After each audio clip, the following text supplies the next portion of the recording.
असतो मा सद्गमय तमसो मा ज्योतिर्गमय मृत्योर्मामृतं गमय असतो मा सद्गमय तमसो मा ज्योतिर्गमय मृत्योर्मामृतं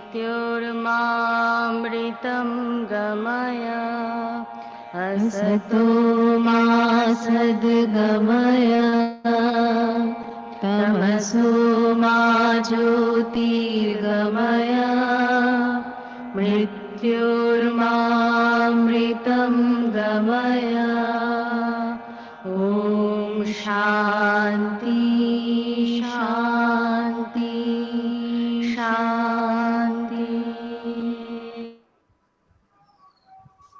I request CMA Alokesh Datta sir, Chairman, Bilaspur Chapter of Cost Accountants, to give his welcome address. Good evening to everybody. It is my immense pleasure that after hosting a 2-day seminar in physical mode, we are hosting a series of webinars for MSME sectors. It is a history in the Bilaspur chapter that we are conducting a webinar series. First of all, I would like to welcome our chief guest and keynote speaker, CMA G. Srinivasan Saab, who is the Director of Finance of Southeastern Coalfields Limited and past secretary of this chapter and also an active member in this tenure. In spite of his busy schedule, he is reading all the messages posted in our WhatsApp group. I am astonished how he can find his time. Next, I would like to welcome the CFO of Hooghly Coaching Shipping Corporation of India, a PSU unit. Next, I want to welcome the chairman of MSME and Startup Board of Promotion Board of Institute of Cost Accountant of India, Sri Chittaranjan Chattopadhyay, our beloved Chittoda, without whom this program cannot be possible. Next, I want to welcome our speaker, Sri CMA Kamal Kothari sir, and also I want to welcome all the delegates, participants, and IT people who are supporting from the behind of the curtain. And I also welcome all of you. Thank you, thank you, thank you. Thank you, sir. We are happy to acknowledge the presence of Sri Saibar Chattopadhyay, CFO from Hooghly Coaching Shipyard Limited. I request Sri Chattopadhyay sir to kindly address us.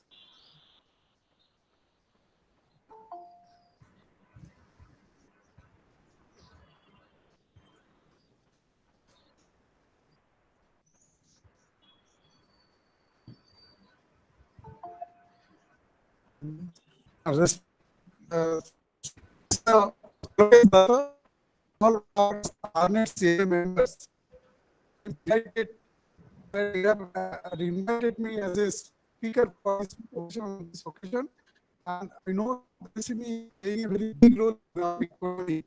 Knowing whatever every day touch that it has some always, and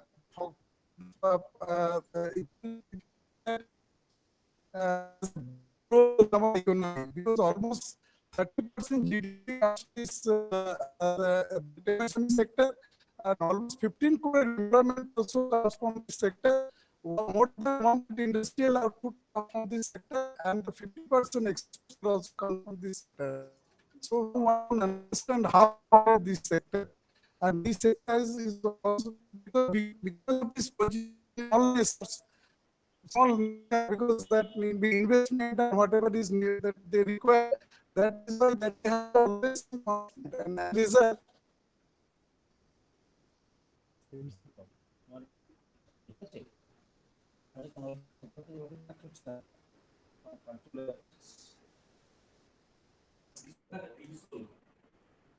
Now I request CMA Chittaranjan Yeah. Hello. Chattopadhyay sir. Yeah. There is some technical glitch with, I think. Yeah, sir. Hello. Are you Uh-huh. getting? Are you getting, ma'am? Now I'm getting. Now we can listen to Yeah. clearly. I can. Yeah. Now it is clear, sir. Yeah, Please. please, sir, Okay. please continue.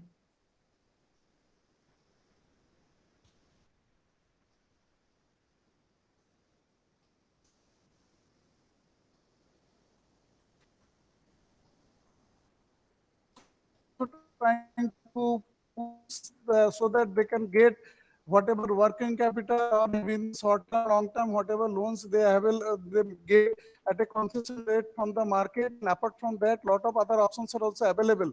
That is a crowdfunding, angel investor, and equity. But whatever is there, that need to be that the project need to be need to be solid business model that based on the solid business model and must have a good profitability. And this is where that our CMA fraternity can play the big role, that we can guide them and make their that strategy or business model, whatever is there, that can make that successful. And I hope that from this today's deliberation, we'll come to know what are the options are available. Our learned speakers will focus on that here. And we know that GST is also contributing huge amount in our economy from the indirect through indirect taxes, and that the GST we need to know also, and that is why the institute is also focusing GST training, and hope the today's training also will give a lot of that insight things about that here, how to prepare, how to comply all the whatever provisions, rules and regulations are there, and that members and not only members and the industry will also benefit from that. With this here, I finish, and all the success for this today's program. Thank you so much, sir. Now I request CMA Chittaranjan Chattopadhyay, sir, Chairman, MSME and Startup Promotion Board of ICI, to give his address. Thank you, Reni Madam. Again, welcome to all our very learned guests, and today's program is a continuation of a program of our MSME on MSME and startups by BILASPUR chapter. Yesterday we had an excellent session by the chairman himself, and today we will be having two very eminent personalities, including another personality, Mr. Srinivas Ganesan, who is known for his accolade, known for his attainment in his field of this particular, he's a doyen of the public sector undertaking, especially Mr. Kamal Kothari and Gupta. BM Gupta is one of our, I tell BM Gupta as one of our, one of the personalities in our MSME and Startup Promotion Board. And our MSME Startup Promotion is very much enriched with the people like him, Madam Jyotsna Rajpal.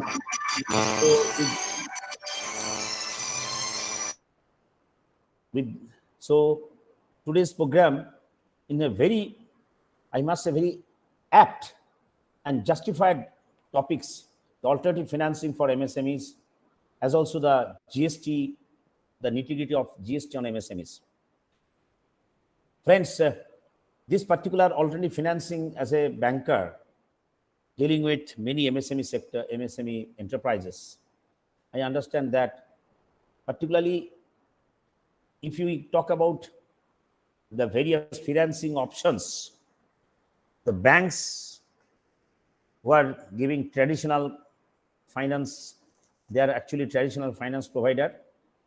They are providing basket of loan. They are offering for diverse MSME needs. Even large ticket size loans also being provided by the banks. The non-banking financial companies, their extensive domain knowledge and distribution reach to the catered sectors. Development of financial institutions provide credit in the form of term loans, equity positions, and risk guarantee instruments. And that includes institutions like NABARD, SIDBI, EXIM, IDBI, etc., etc. Then another options is venture capital funds, venture debt funds, form of debt financing for venture equity backed companies that lack assets for traditional debt financing, risk capital and less costly than equity. And venture capital funds is a very, very, popular mode of financing. Then now this fintechs have come. They are also offering working capital based on cash flow. Then alternate lending channels like P2P, crowdfunding, these are coming, these are being offered by fintechs, and digital solutions for customer onboarding, credit assessment, loan monitoring, etc. These are the new, actually, I must say that a great shift from traditional way of finance. And also the microfinance institutions are playing a great role. Financial services providers to low-income populations, urban-focused microfinance institutions gaining traction, small ticket size loans are being offered. So if we just see, this particular session will be an excellent session so far as Mr. Kothari. I must say that he's one of the speakers who have a huge knowledge, and we have heard him. Therefore, I think in the venture capital, then in the factoring also, you'll be touching upon, because factoring is a very popular form of receivable financing, whereby a business sells or assigns its accounts receivables to a finance company, which are called as a factor, at a discount in exchange for immediate money with which to finance continued business. And along with the factoring, there are alternate lending platforms to the rescue also. And as you know, nimble new age startups saw the existing gap in the market and evolved a technology-driven solution which has helped India's MSMEs access legitimate credit easily. As we know that today several MSME founders and owners are leaning on these platforms for credit, with NBFCs already accounting for more than 16% of credit extended to MSMEs. So all these, benefits are reaching to this financial inclusion. These are reaching to the MSMEs, private equity, crowdfunding, and the fintech startups, as we have discussed. All these are coming as an emerging market, and this alternative financing is a boon to emerging market like India. And along with that, if you see that, if you talk about all these areas of financing, equally, and another session has been dedicated for GST. When we talk about the GST for MSME, automatically there's certain issues comes. What is the impact of GST? The GST tax mechanism is being a bit topsy-turvy for the SMEs and the startups, as the procedures might be complex for them to incorporate with.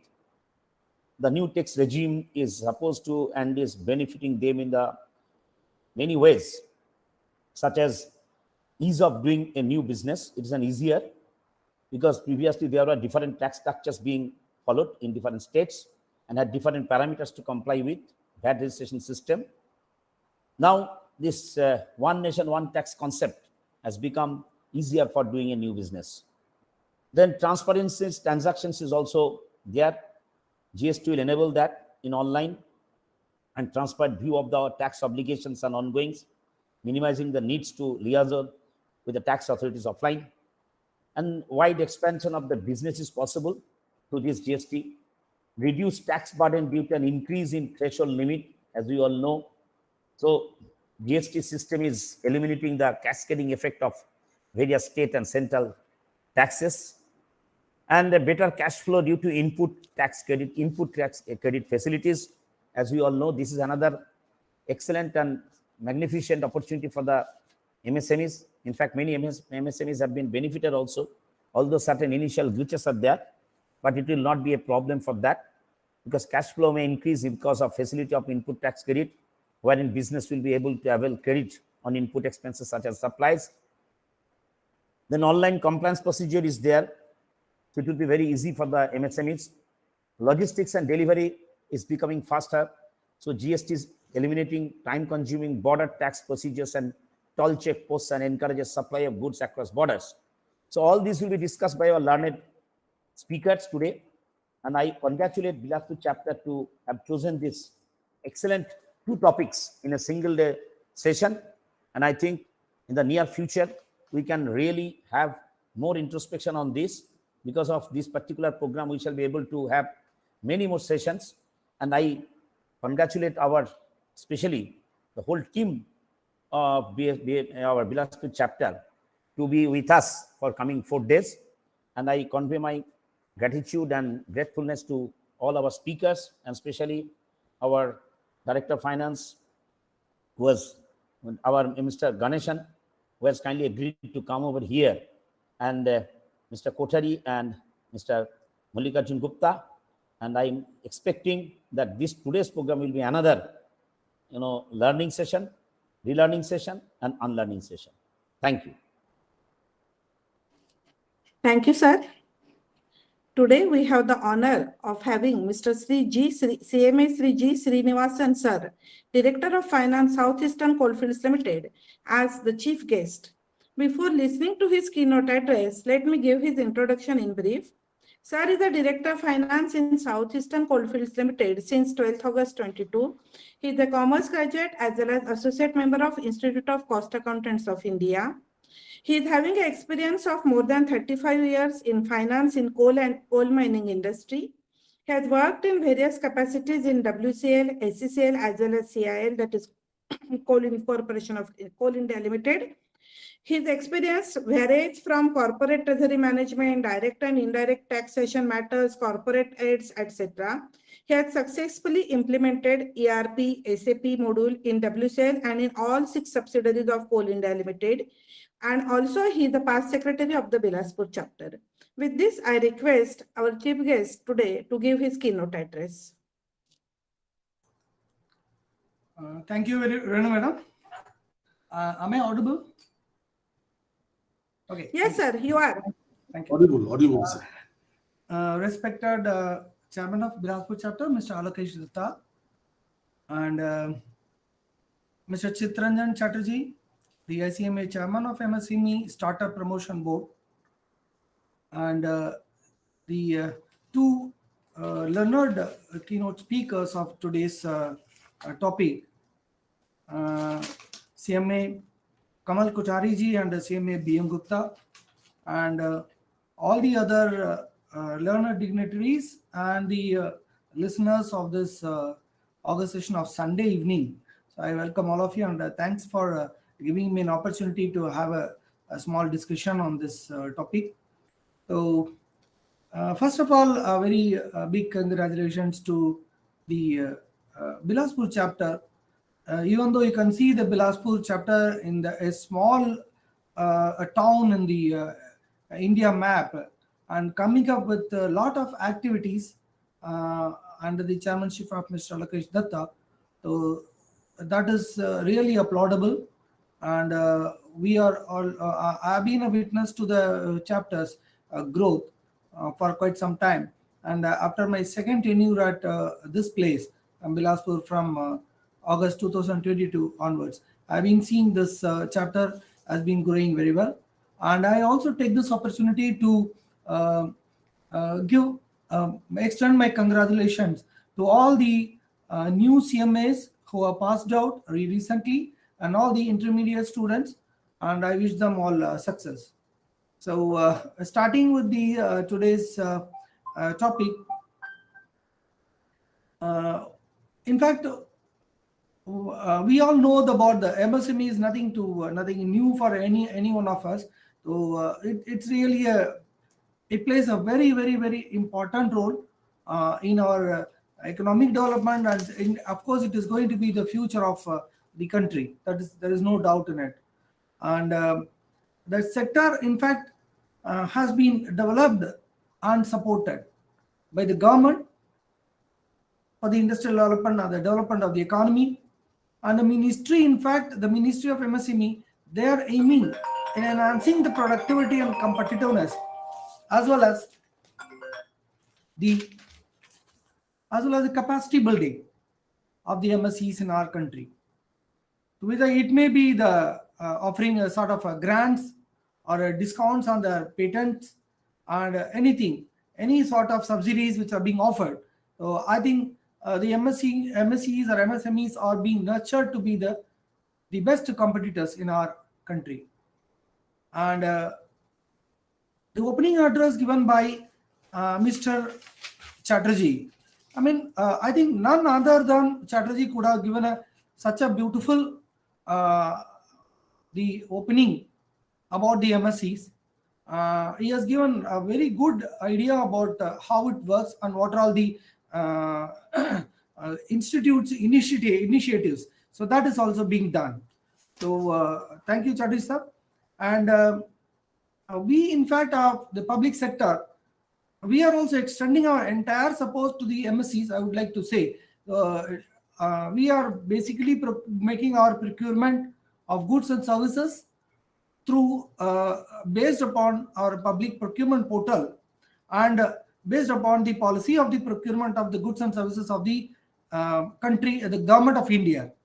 So it's got a lot of relaxation in the norms for the participating MSEs and the tenders, encouraging the Make in India concepts by the government, and exemption in the form of EMDs, or it may be in the award of the work by giving a preferential award also. So these are all many the initiatives taken by the government and the participation of the public sector in this particular MSE sector. And both the topics which I have been going through, and both the topics are very relevant to the today's MSMEs in today's economic scenario, and all the stakeholders also who are attached to it. That is the alternate financing available and the strategic management. Alternate financing, Chatterjee was talking about various other like venture capital, the sweat equities or other type of fundings. So I think we'll be very much interested to know from Mr. CMA Kamal Kothari, and who I think will give the best possible ideas on this both the topics and the second one, the GST. I think that is also very important, because there can be many savings which can take place for MSC industry. We are going to be the startups. I think both Mr. Kamal Kothari and both BM Gupta are going to give a beautiful lecture, and I don't want to waste any more time on this, and give my congratulations to the Bilaspur chapter and the support extended by the Institute of Cost and Works of Management Accountants of India, the Calcutta, and all the people who are associated with it. And thanks for giving me an opportunity to participate in this session. Thank you very much. Thank you so much, sir, for your keynote address. Now we are moving towards our first technical session. The speaker for the session is CMA Kamal Kothari. He is a corporate and executive trainer. His topic is alternate financing available for MSMEs. With this, I request CMA Kamal Kothari, sir, to start his first technical session. Thank you, ma'am. Good evening, everyone. Good evening, all the respected members, all the fellow members, and all others who are present in making this particular program a success. So I once again wish good evening to everyone. I'm starting with my topic, that is basically on alternative sources of MSME financing. But before that, two things I would like to clarify. One, my voice is absolutely audible. And secondly, whether my presentation is visible to all of you. So whether I'm audible? Anyone? Sir, you are audible. Yeah, fine. You are audible. Okay, okay.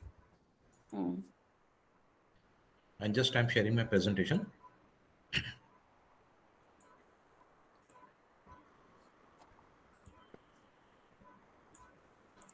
I hope it is visible. Presentation is visible. Yes, sir. Okay.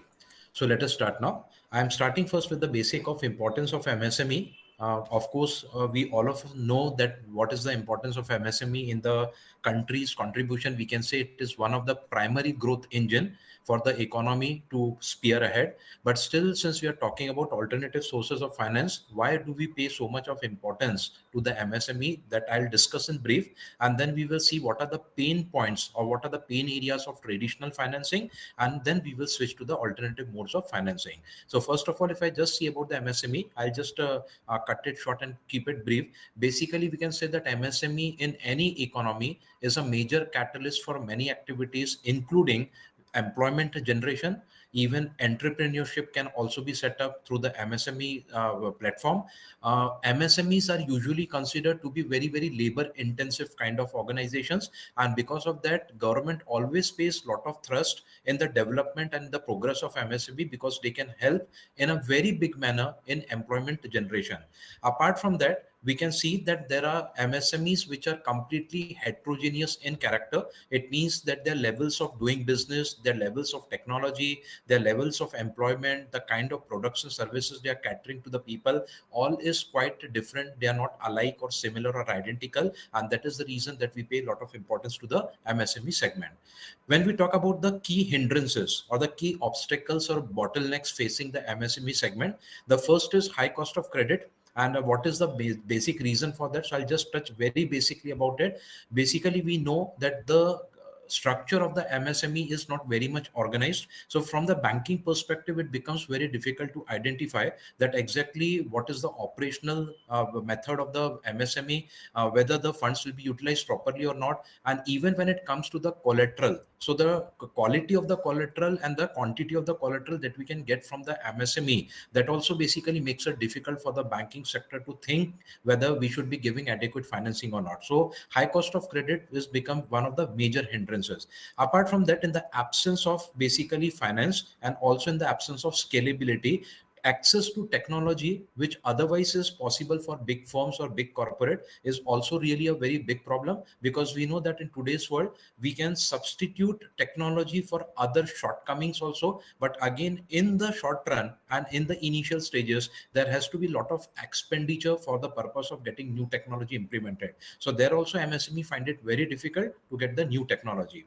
International markets access not that easily possible. Of course, we will be talking that when we are basically raising financing in that particular way, we can now access international market. But initially, even now, India maximum organizations find it extremely challenging and difficult to go for the international market. Skilled manpower, hardly you will find there, because all the skilled manpower will get absorbed by the big corporate. So you don't have skilled manpower. And apart from that, there is also a very great shortage of skilled manpower in the country. Apart from that, infrastructure facility, very typical labor laws, problematic labor laws, that also creates a lot of problem. Environmental issues, getting clearances, etc., all that is there. But the last point, that is a primary problem for which we are today here and we want to discuss, is basically the access to fund. So the basic problem, primary problem, or you can say the paramount problem, is access to fund.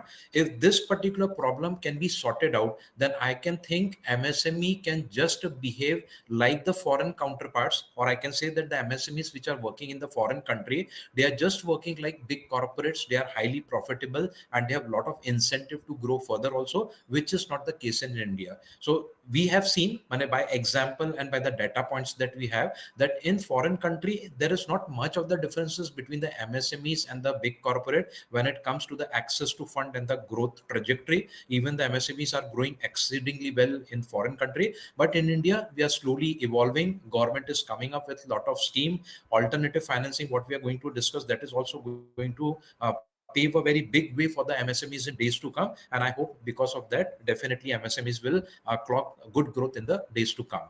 What are the basic problems of the traditional finance? I'm just discussing very briefly. First of all, if we talk from the banking point of view, very first thing within the banking sector, when we talk about PSU banks and private banks usually will ignore straight away the PSU, the MSME segment. I have personally seen in many cases when I just sit with many people, so I just come to know that usually private sector banks are not that much interested in lending to the MSME segment. But when it comes to the PSU, you know that in PSU there are certain rigid standard or the rigid appraisal system, the traditional system, which is going on since ages, and based upon that they make a decision whether the finances has to be given or not to the MSME. Now these particular decisions which are based, these are purely upon the finance part, means based upon the certain financial ratio or the balance sheet ratio, or might be certain other things which are completely revolving around the periphery of the financial, which I personally feel that in today's environment is not absolutely necessary. So just to give you a little bit of example differently from this area, few years back, if a particular company has to get listed on the stock exchanges, it was necessary that out of previous 5 years, there should be at least 3 to 4 years of consistent profit, and then only they will get the approval from the regulatory body to get the stock listed. But now you can see in last 2, 3, 4 years that even loss-making fintech companies or the new startup companies, say for like Zomato or say like Nykaa is still profitable, or say like Paytm, and there are many other companies, I don't want to name all of them as of now. So basically these companies, despite being loss making, are allowed to get listed because times are changing, and accordingly the regulator feels that if we don't allow them to access the capital market, it would become very difficult for these particular companies to come out of the loss making strategy and ultimately make themselves profitable, scalable, and ultimately achieve a significant mass of the market, critical mass of the market. So basically that is the rigid point from the capital market point of view is getting slowly eliminated. But whenever it comes to PSU banking, we see that there is still a lot of rigidity because they still stick to the old patterns of sanctioning the funds, etc. And we feel that that becomes one of the biggest challenge or hindrances for the MSME to get the finance. Apart from that, there are various hierarchies. So I hope everybody knows that, everybody is quite experienced, so they know that because of hierarchies, it's a lot of time consuming activity to get anything sanctioned, and sometimes funds are required very quickly. I have seen this, that if funds get delayed and because of that there is a consequent cost overrun or time overrun, that could also have a very cascading effect on the overall performance of the MSME. Apart from that, it's very difficult to access the transaction history of the MSME, and in India we do not see much of the structured products. When I say structured product, if we just compare with the Western world or the developed economies like USA and other country, they don't just have plain vanilla products, say like loans or say like overdraft facility or cash credit, what we see in India, but there are a lot of structured products also available, which if given to these particular MSME, that can fulfill the need of the industry also, and at the same time the banking industry can also feel protected from that particular situation happening. Now even if somebody is from bank, I can understand that banks are also justified, because if we go by the history, there have been a lot of problem of sick units in the MSME segment, means loans becoming sick, a lot of NPA problems arising to the banking sector, a lot of delinquencies are happening. But then again, we have to move away from that. We have to find out certain solution. I'm dealing with that particular thing in brief manner in these particular 5 things, that why all these things happen. So briefly we will discuss these particular part. The MSME funding basic challenges, apart from what I discussed right now, that hierarchy problem and PSU banking, these are certain things which are normally overlooked or normally ignored, and this is very, very pertinent to understand why MSMEs are failing. The first is information asymmetry. What do I mean by that? Information asymmetry simply means that normally when we talk from the MSME point of view, the owner or the management of the MSME are completely aware that what is the prospect of that industry and what are the risks and challenges that is facing their businesses. They know it very well. But might be this particular critical information which is very pertinent to be known to the lender, they might not know it because there are not ways to know that. They are not having that much of capability or systems to understand that, and might be they cannot form that kind of information system considering a lot of funds are involved. Ultimately, banks may basically lend the money at very higher cost, which can be higher than the true actual risk adjusted cost of capital. So whatever should be the normal risk, and according to that inherent risk, what should ever be the you can say the normal risk adjusted cost of capital, the banks can end up giving more than that, and that can create a problem for MSME. In other areas, banks can resort to basically curtail the loan amount, means instead of giving us a certain amount, they can curtail the size of the loan, or they can curtail the total quantum of that particular loan. Both these things together can ultimately result into a problem to the MSME, that all the projects for which they are looking for the funds, that basically may not be funded because of this asymmetry of information. So how this particular information asymmetry goes away, I think technological platform can be the way, because that could result into more transparent sharing of the information. I'm not discussing much about that, but blockchain technology, which is going to come in future, that will be one of the things where a lot of things will be transparent between all the stakeholders in any kind of a process related to the finance part. Coming to the second part, that is granularity. What I mean by this, again, in banks, basically we find that there is not a good grading system. What is good grading system? The banks do not have adequate system to basically differentiate between the good risk and the bad risk. And as a result of this, we find that sometimes bank basically overprice the good risk, and basically they underprice the bad risk. When I say overprice, means they may consider the good risk as bad, and they may give it at a very higher cost of interest, resulting in a particular situation that ultimately MSMEs will find that basically they are not getting the capital despite having their books clean, or they are having a good quality of risk, and they are not getting that particular funding. So over a period of time, the PSU banks or the banking system in India in general basically have not been able to develop a system, we can say a system where they can properly assess the credit worthiness of the particular risk of a bank, of an SME, and accordingly price the loan. So this particular granularity aspect has to be considered, and there should be a proper grading system, which is just not based upon the financial, but upon other factors also. The third is packing order theory. In simple word, packing order theory is something like where you leave one alternative for the other because you find that some alternative is much better than the other alternative. So that is called packing order theory. According to this particular hypothesis, that is as per packing order theory, we see that in most of the MSME, when they find that basically getting the funds from the bank results into very, very high cost, that is ultimately more than the actual cost of the capital or the risk adjusted cost of capital, they find more incentive in looking out for alternative sources of finance. And there is a strong evidence which suggests that certain MSME will even go to the extent of dipping into their internal reserve, or what we call it as retained earning, for the purpose of financing their project, which might not always be the good alternative. So basically, if they can get the debt, they can mix up the two. That is, they can have a good debt equity ratio, certain retained earning and certain debt portion, and that could help the business to grow at a very big level, at a very big scale. But because of this packing order theory, they ultimately try to resort to the alternative sources of finance because bank does not come to their rescue. Moral hazard, one of the challenges from the MSME's point of view. If banks are ready to give the finance, still we find a situation that sometimes MSME may go for taking such level of a risk which they otherwise would not be willing to take in the situation if the bank is not giving them funding. What I mean to say is that since they are getting the funds from the bank, they go to a particular extent where they can take the money and put it at a risk which is not warranted in that situation. Why this such reason? The basic reason, if we analyze, is basically this theory works in their mind or in their favor, that if they are able to generate the profit completely belongs to the MSME. But suppose if something goes wrong, they are not going to lose disproportionately in the event of liquidation. It is the bank and the MSME together, they are going to lose that much. So in that case also, because of the lack of awareness, particularly I can say the lack of financial awareness, this particular situation also happens. So this is usually, we term it as a moral hazard. This is a moral hazard in terms of a MSME. The last is switching cost. As individual, suppose if I've taken a housing loan and I've taken it from a cooperative bank because I was not able to get it from a nationalized bank or a private bank, later on when my finances improve, I wanted to switch from one bank to another.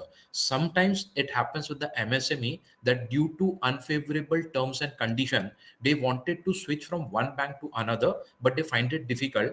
And the primary reason is that we generally know, smaller the size of the business, greater are likely to be the switching cost. And in that situation, it is very likely, or it is highly likely, that the cost of switching from one institution to another is not going to result in greater benefit, and that is why they are going to stick with that particular bank only. So this basically leads to that particular situation where we can say that basically MSME funding is purely a seller's market. It's not a buyer market, or it's not a unique market or a combined market. It results into a seller's market because ultimately whatever the banks are pricing, because of certain compulsions or because of certain rigidities, ultimately the MSEs will have to find. So these are certain very, very prominent challenges facing the MSME, which regulators, with the think tank, with the regulatory bodies, and with other people who are basically looking after the MSME segment, I think they are deeply looking into that, and they are trying to remove all these with passage of time as and when they feel it necessary.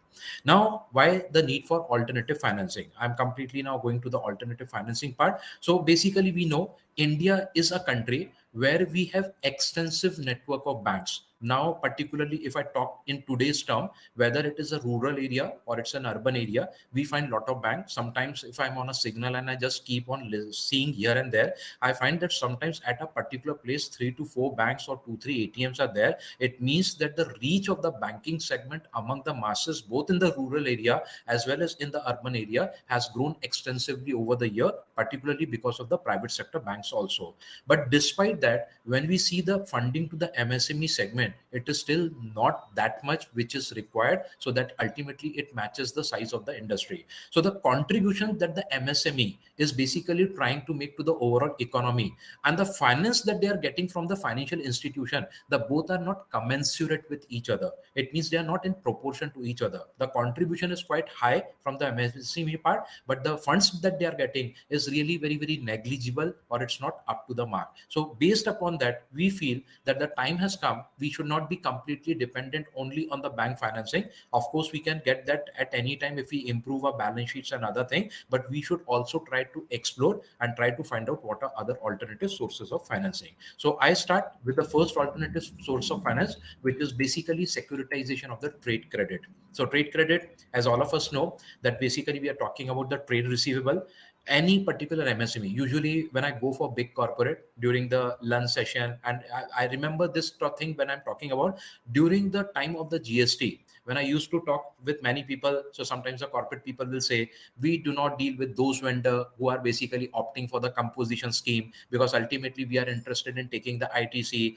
We do not deal with those particular vendors who are not giving us considerable amount of credit time. We need good credit time because we also give a lot of credit to our end customer. So basically what I realized is MSMEs find it difficult to get the fund, but if they want to get the customer, they have to give good amount of credit period or credit time to their end customer. It means that one of the biggest asset in the short term, that is the current asset sitting in the balance sheet of the MSME, is basically the trade credit, or the, we can say, the receivables.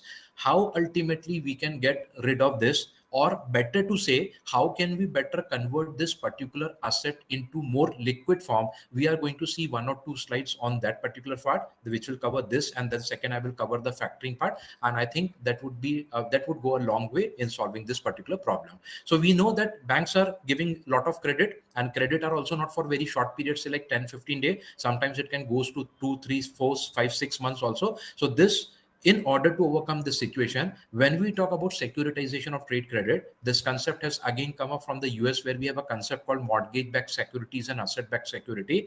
The organization, that is the MSME, will basically try to convert its sales receivable or trade receivable by transferring it to another legal entity, which we will call it as a special purpose vehicle, or some people will call it as a special purpose entity. So in simple word, this happens in banks also. They create asset reconstruction company. Here we create a special purpose vehicle. We'll completely transfer this trade receivable, and these trade receivables will be given to SPV at a certain discount. The discount could depend upon the quality of the trade receivable and the mutual agreement between them. So it will be at a discounted price. It will be transferred to this special purpose vehicle.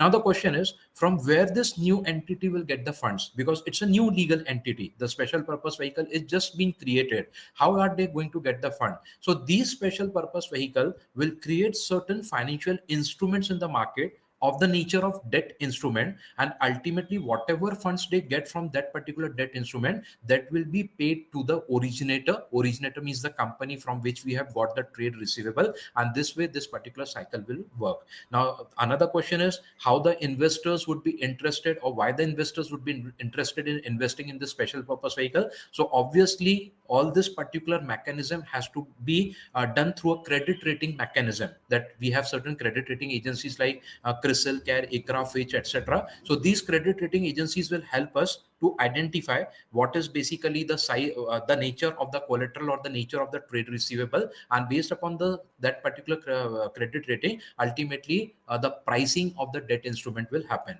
Higher the credit risk or higher the default risk, more will be the yield offer for the debt instrument. Lesser the credit risk or lesser the chances of the default risk, lesser would be the coupon rate or lesser would be the yield on the debt instrument. So this is the way it would work. This helps the MSME to very quickly convert their debts in the book into the you can say liquidity, or basically to solve the working capital need. This is going to overall improve the credit worthiness of that particular thing. And once your balance sheet becomes light, means once you get rid of this particular asset, now it becomes more easier for you to raise funds from the bank. So basically it's a double win-win situation. Means first of all you have created liquidity also, and since now liquidity has been created, the business has become so light in terms of working capital requirement that now if you go to the bank and you try to access the funds from the bank will be more than willing as compared to earlier, that okay, now it looks quite good, your balance sheet looks quite good, so basically we can give you this. So this concept is basically called securitization, and this is a very, very prominent concept which is coming up in very big way, both for banks also, for the MSMEs also, to create a separate entity so that our balance sheet becomes quite clean, and at the same time we can tap the liquidity from them also. So this is called securitization of the trade credit. I go just benefits, I'll discuss one or two points also, because others are there, you can just see on the slide. Specifically this will help in two ways. The weaker credit worthiness, there are certain companies whose credit worthiness are very weak. Banks will always be reluctant to give them at any cost any capital. So these particular entities will be benefited to that extent. And secondly, companies with very long sales cycle. There are certain businesses where you have to provide and you get the money at very long interval, might be 3, 4, 5, 6 months. So it becomes very choking situation, a very, very problematic situation for the MSME. So in that particular situation, this kind of a facility is going to help in them in a very big manner. Now, this already we have discussed. I just touch upon the last point because I think I have to keep the time management also in focus, and we have to discuss other areas also. So I just touch upon that apart from the benefits of securitization, what we discussed so far, the last point is very important, because as I discussed earlier, banks usually pay a lot of emphasis to the return ratio.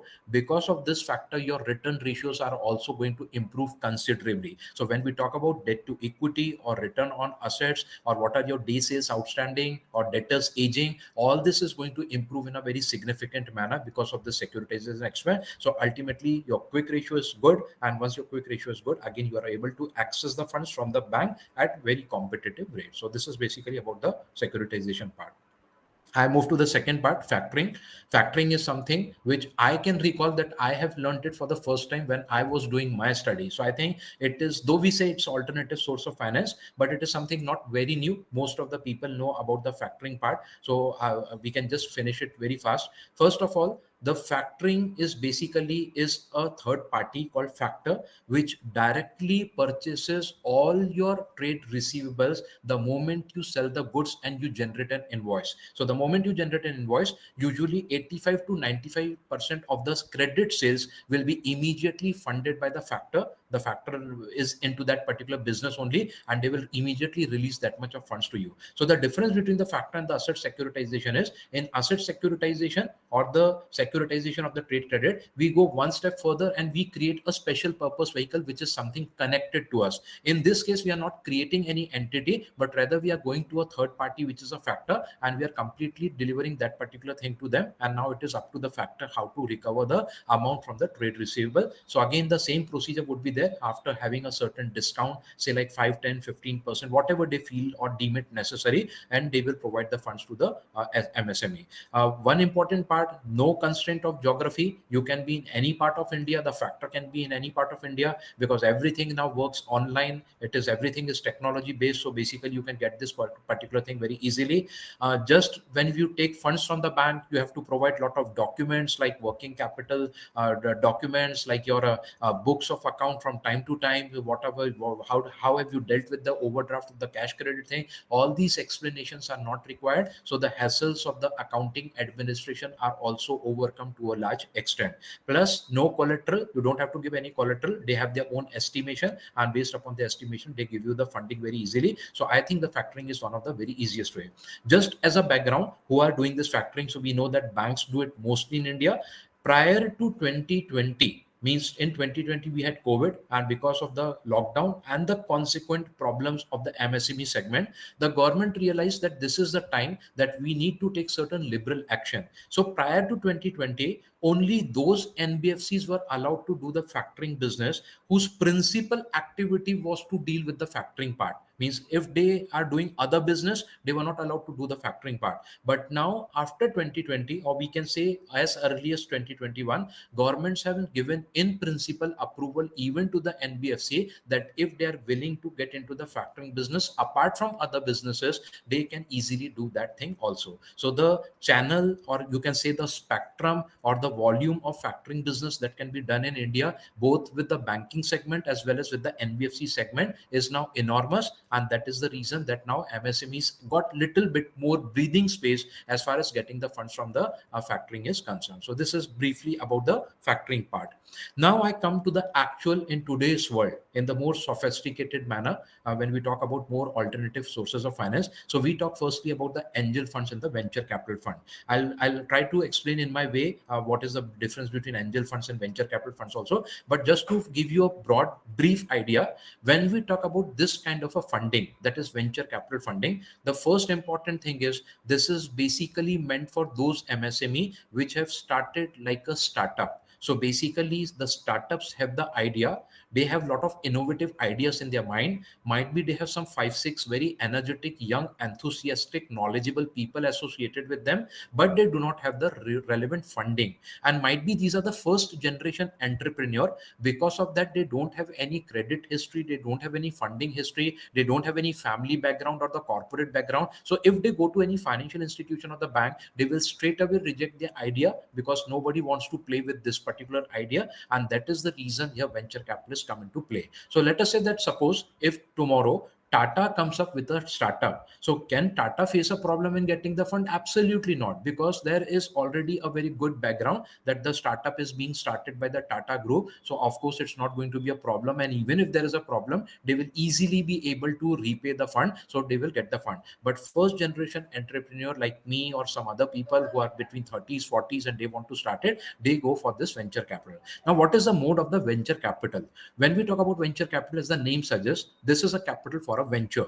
They will basically gather funds from certain section of people, might be within India, outside India. Mostly they take money from outside India, from affluent investor, which could be HNIs or ultra HNI. And after pooling this particular money, they will sit with different promoters of different businesses, try to understand their ideas. And if they feel that the idea is quite genuine, it is going to fructify, it is going to result into some very material, concrete results in days to come, it's going to be very profitable venture. They are doing certain business where they are going to get the first mover advantage in days to come. In that particular situation, ultimately venture capitalists will go for the funding of these startup companies. Now, when they go for the funding, the basic idea, the first condition is, first of all, they will try to convince the promoter that we want a significant chunk of equity capital of this particular enterprise. So significant chunk means it could be 20, 30, 40%. The idea is not that they want to occupy the management seat in this particular business, but as and when the business will grow, they put the condition initially that after 3 to 4 years, when we feel that the business is going to break even and most likely it's going to turn profitable, or even if it is loss making, the probability of profitability is now quite visible to the public, they should go for the IPO route. The best exit route for the venture capitalist is basically go for the IPO route. They will have to get the shares of these particular companies listed on the recognized stock exchanges of India. This is the promise or the agreement that the venture capitalists will have with the initial promoter. And of course, the promoters will agree because they don't have choice, and they will give 30-40% equity of their particular company to these venture capitalists. Now, it might be just for assumption purpose, they must have got this particular capital, say like at 10 rupee, because usually when we say what is the nominal value of the capital, it is issued at par, which is at 10 rupee. So might be they have got it 10 rupee. Let us say after say like 4-5 years, even if the company is loss making and market conditions are very buoyant, very euphoric, market is very bullish in nature, and there is a lot of interest in the investor community to even subscribe to the new generation IPO, that time they come up with an IPO, say like at 70-80 rupee. And after listing, the share goes to say like 140-150 rupee. These venture capitalists, even if they would have waited for 4 to 5 years, easily they can make a sweet killing by converting the initial capital 4 to 10 times what they have initially invested. So if they have invested say at 10 rupee, that 10 rupee, if it becomes even 70 rupee, 80 rupee, 100 rupee, they have made 7, 8 to 10 times of their initial capital because of this particular venture capital. So it's a win-win situation for both the party, because the idea, the new generation people got the money, venture capitalists got a promising business idea where they can make a lot of money. This is a good part. Let us talk about the flip part also. Are all these venture capitalists going to make money in all the project? The answer is no. There is certain venture capitalists where they are going to make losses also in certain project, but the losses that they will make, let us say if initial amount invested per share is set 10 rupee, and even if 1, 2, 3 projects they fail, the amount of profit they generate even in a single project, that will cover up all the losses, and still they will make a lot of money by doing investment in these businesses. So this is a very, very promising area. I see a lot of seminars happening. A lot of people are dealing with the taxation issues of the venture capital. What is the documentation part of the venture capitalist? How to get the venture capitalist? How to approach them? A lot of people are having meeting day in, day out. So this is something very, very hot event, which the MSMEs have already started looking out in big city, and even in other cities, people should try to explore this particular opportunity. Technically, certain things are given, which I have not discussed, like what is initial phase, what is startup phase, seed phase. So seed phase simply means like when we grow the plantation, what do? Basically, we try to put the seed and eventually it become a plant. So seed phase means it is an idea part, because you have just conceived the idea, and this particular idea will fructify. It will take some time. Technically, we say it's an incubation phase. So during this incubation period, you will make losses and you will require certain amount of cash, which we say cash burning. This cash burning facility is going to be provided basically by this venture capitalist. So they don't have to worry. They just have to think about the innovative idea, how they can grow the business, how to acquire new businesses, how to expand into new geographical territories, how they can basically extend discounts to the customer so they can attract more customer. You can just think about Zomato. Just if you want to think this business, how the Zomato has basically grown in such a sizable company because of this all venture capital funding. So I'll cut it short. I hope the point about the venture capital is clear. I have also mentioned angel fund. So basically, what is the difference between angel fund and venture capital? Both similar and alike, with one exception. When we talk about venture capital funds, the word is coming funds. It means that basically it's a pool of money collected from different investor. So might be just like mutual fund collect from large public. They don't collect from so large public, but might be in venture capital, few people or few investors or big HNIs or few institutions from America, etc. might have contributed. That is venture capital fund. Usually when we talk about angel fund is usually by a single investor. Usually we consider, and speaking generally, so angel funds are by a single investor. So might be a big investor, say like Mark Mobius or say some Peter Lynch, and they have come up with particular fund that they want to invest in the startup. So if single investor is coming, usually we call them as an angel fund. Otherwise, it's basically venture capital fund. Just you have to keep one thing in mind. Here we are talking this in the context of basically startup funding. So this is very important. This is for the startup funding. I go to the next part, which is basically private equity funding. Now, as the name suggests, private equity, we are trying to get the funds from the private people. Means if you bring an IPO, basically you're tapping from the public. It is called initial public offering. You tap the money from the public. Here, the company is selling the equity, but it is selling equity only to selected set of private people. It means the money is not getting collected from public in general. And why the private equity funding are interested in this company? just wanted to clarify, I'm still properly audible.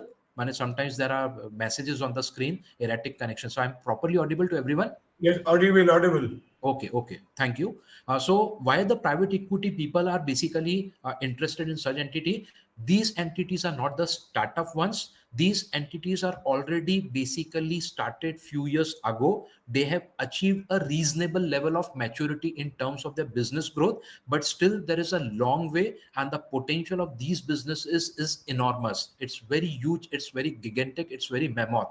And private equity investors sense that, and they know that this is not currently a public company. Might be they will not get so much of funding from the bank. Let us basically give funding to them. We will get the equity from this particular company. And again, the same story what I discussed earlier. Eventually, if this particular company get listed on the stock exchange, lot of money can be made by the private equity investor. So the basic difference between venture capitalists and private equity is basically, in private equity are going to look out already for established companies, not very old company, but established companies which have grown reasonably and which have now become matured and have started showing very promising signs of growth in the near future.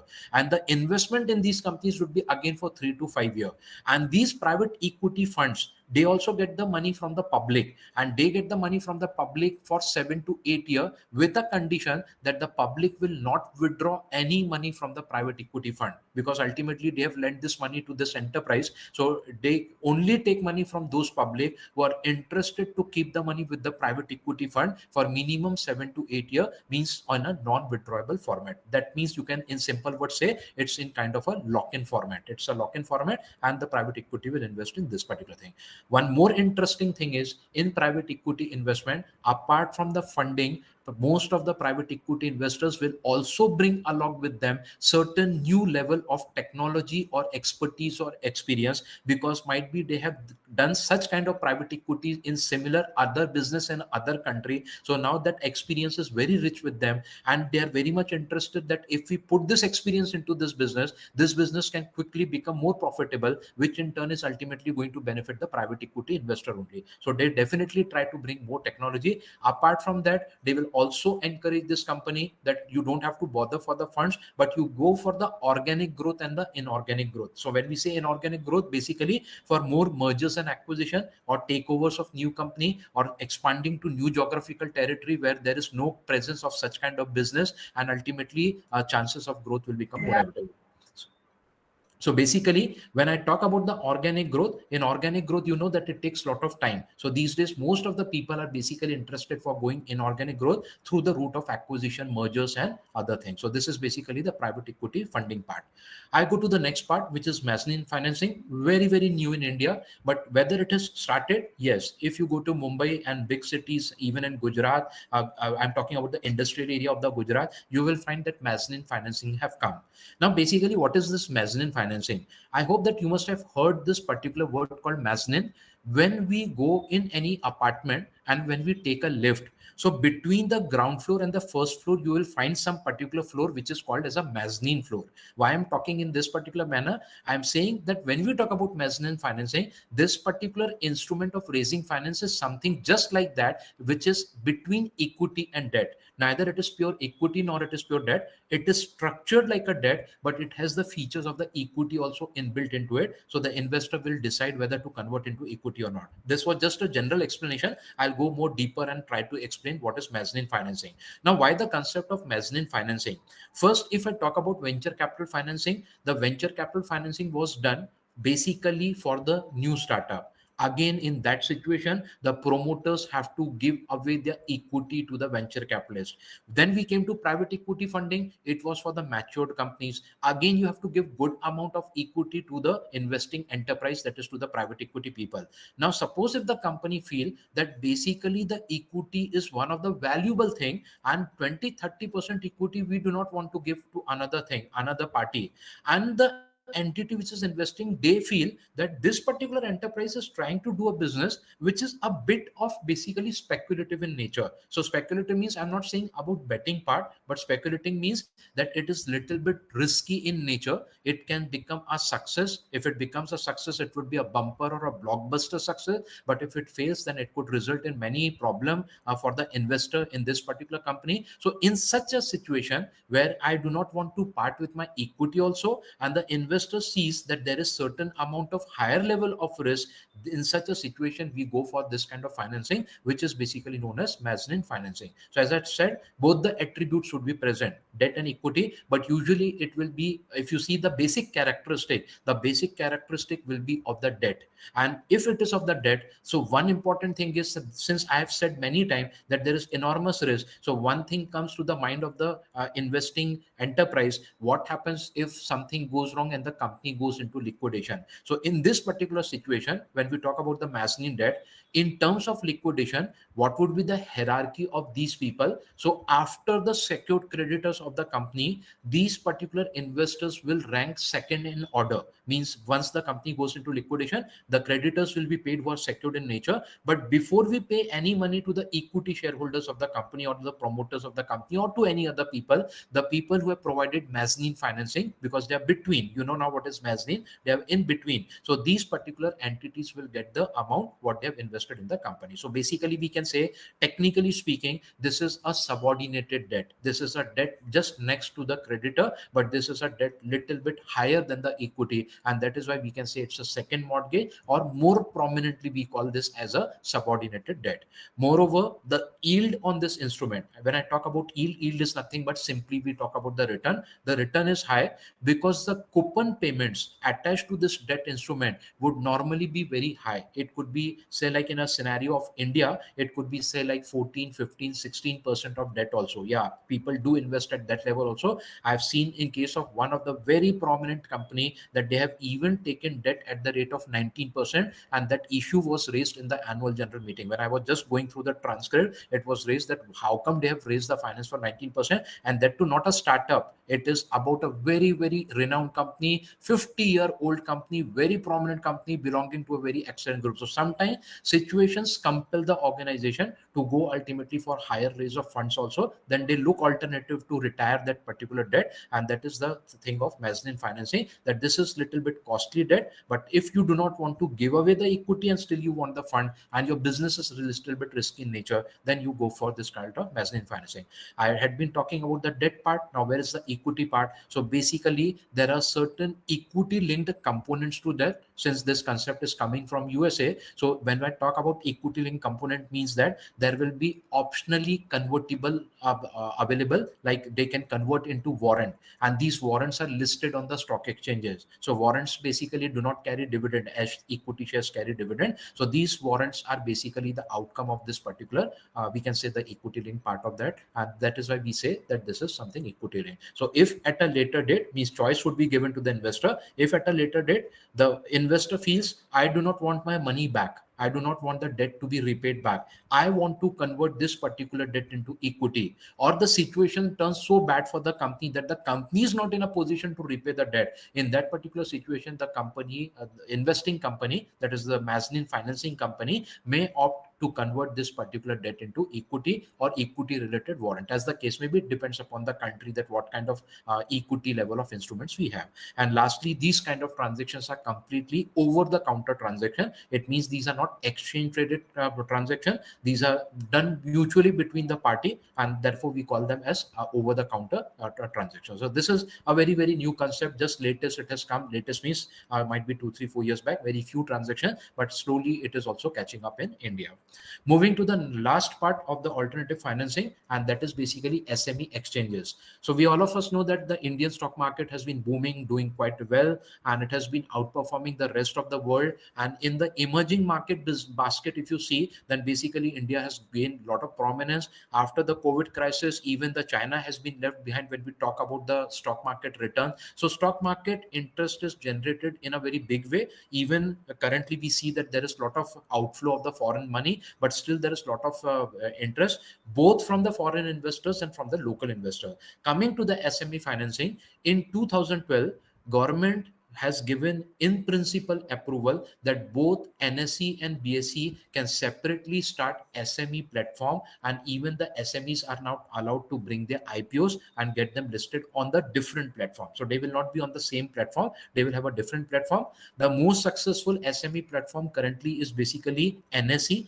We have a separate platform which is known by the name called Emerge. EMERG, Emerge. So that is the most prominent platform. Usually we have seen that good MSMEs which have raised finance, basically their share prices have grown exponentially, thereby rewarding the investors also. So if it is a good thing for investors also, just like we know that now very big companies have already grown quite significantly, so there is very less chance to make money, so people go for mid cap company, small cap company, and now people who have little bit of knowledge or who can do some kind of research and they can understand the pulse of the market, those kind of people are also started investing in the MSME segment. So now lot of companies, these days lot of companies, initially there were only 12-13 companies listed in a year, but now throughout the year you will find lot of companies or MSMEs are getting listed on the stock exchange. There is a lot of procedure. I've just listed briefly the procedure also.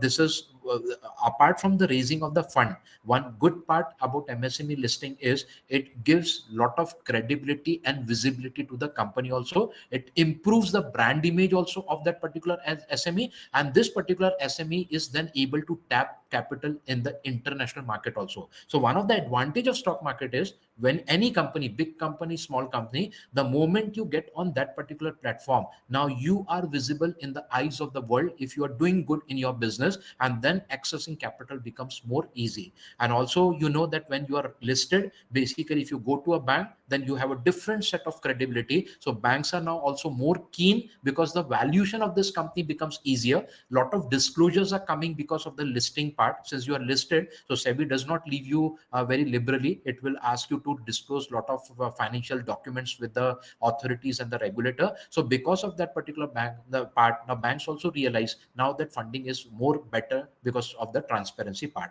So I would say that listing is also one of the thing. Many people don't have any idea, but SME listing is also much possible. Of course, there are certain conditions. Those conditions once fulfilled, then you can go for that. Most of the SME have also done one thing, that they have started rewarding their employees or other stakeholders by the shares of their own company. So they know that if we are getting listed, and let us say that if we provide our key employees or other stakeholders with the shares of the company, and tomorrow if the shares are going to have a multiplier effect, these people will also be enthusiastic to do work with the company. So as we discussed in the first stage or in the initial stages or the initial slide, there is always shortage of skilled manpower for these particular company. So one of the way of attracting the talent and retaining the talent is by giving a certain incentive with a lock-in aspect. When you give the shares, you don't just distribute the shares by way of gift. I hope everybody must be knowing about the ESOP part. So just like ESOP, you can also attach that feature of lock-in facility and give the shares to your say employees or other stakeholders, whoever are important for your organization, and that way you can retain the good talent size also with the company. So this is about the SME exchanges. Just briefly discussing certain process of SME listing, because the listing is not our today's agenda. So just I'm briefly discussing. Get a feasibility report, that what should be the IPO size, valuation, etc. You have to appoint IPO advisor. Lot of IPO advisor you can get in the market, particularly the merchant banker or the investment banker. Get the due diligence done. Then you have to get your preparation of the financial statement as required by the SEBI and as required by the stock exchanges, because you have to get that listed. So it should be duly audited and as per the format of that particular regulatory requirement. Appointing bankers and intermediaries, you have to file a draft document, which is just like prospectus or red herring prospectus. You have to file that. You have to get the approval or the response from the stock exchange and the SEBI, and then you have to do the filing with the registrar of companies in India.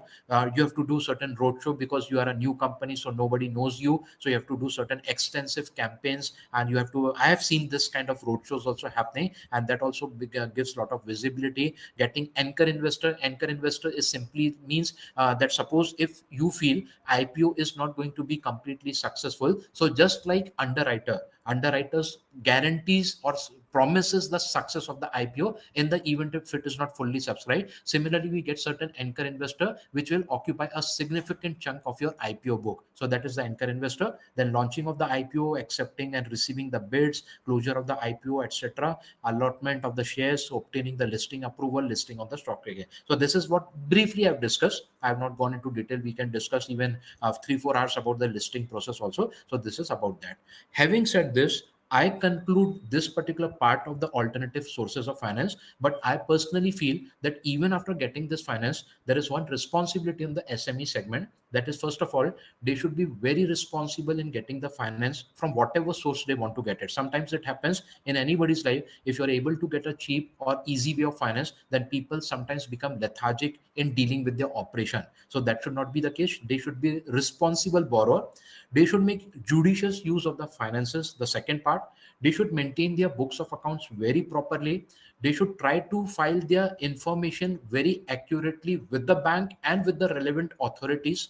They should try to see the businesses operating very effectively, efficiently, and productively so that they are profitable and they can get the funds from the banks very easily. One more important thing, that they should try to implement the governance and risk management practices in a very good manner. And also they should look out for great business opportunities, not just within India, but also outside India, because there are a lot of small countries which are looking with great hopes to India where we can supply a lot of things to them. So that also we should do that. And if all this thing is done, then I think it's not only beneficial for the SME sector. I think MSME being a big contributor to the Indian economy in a big way, it can become really one of the very best growth engines of the country. So on that note, I end this particular talk. If anything is there, I would be more than glad to answer them. Thanks, everyone.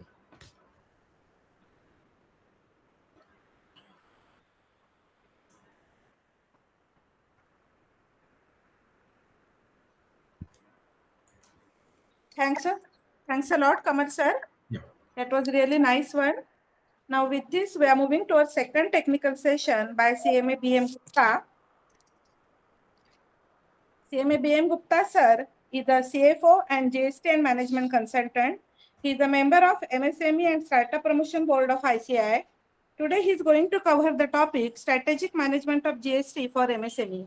With this, I request CMA BM Gupta sir to kindly give his address.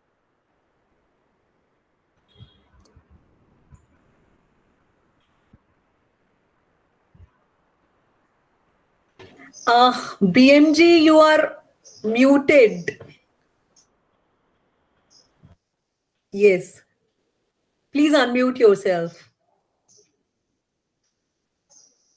No, we are not able to hear you.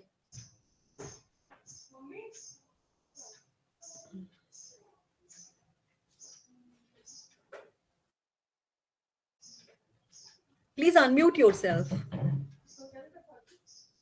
No, not even now.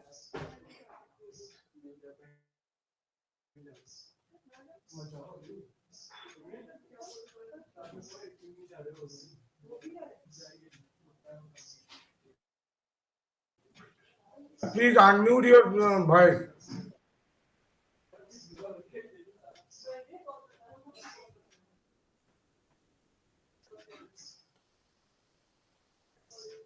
Sir, still you are not audible. I think if you, you are not being unmuted.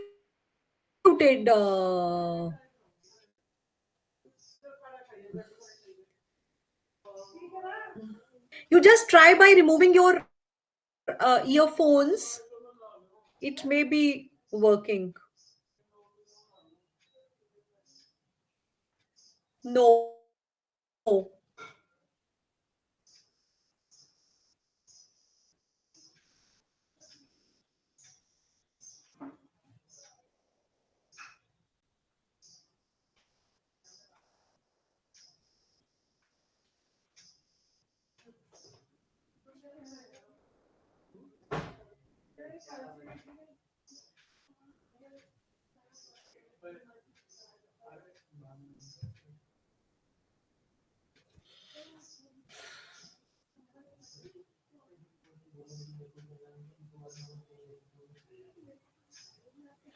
No, still not audible. Okay, now is it audible?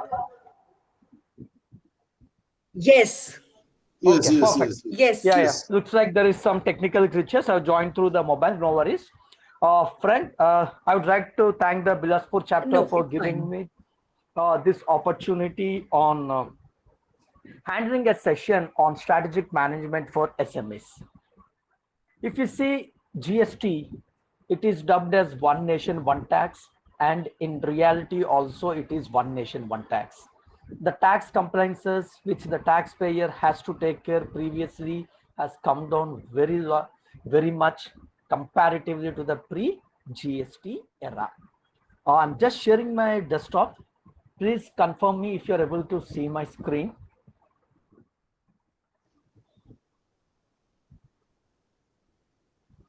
Are you able to see my screen, friends? Not soon. One second. Yeah.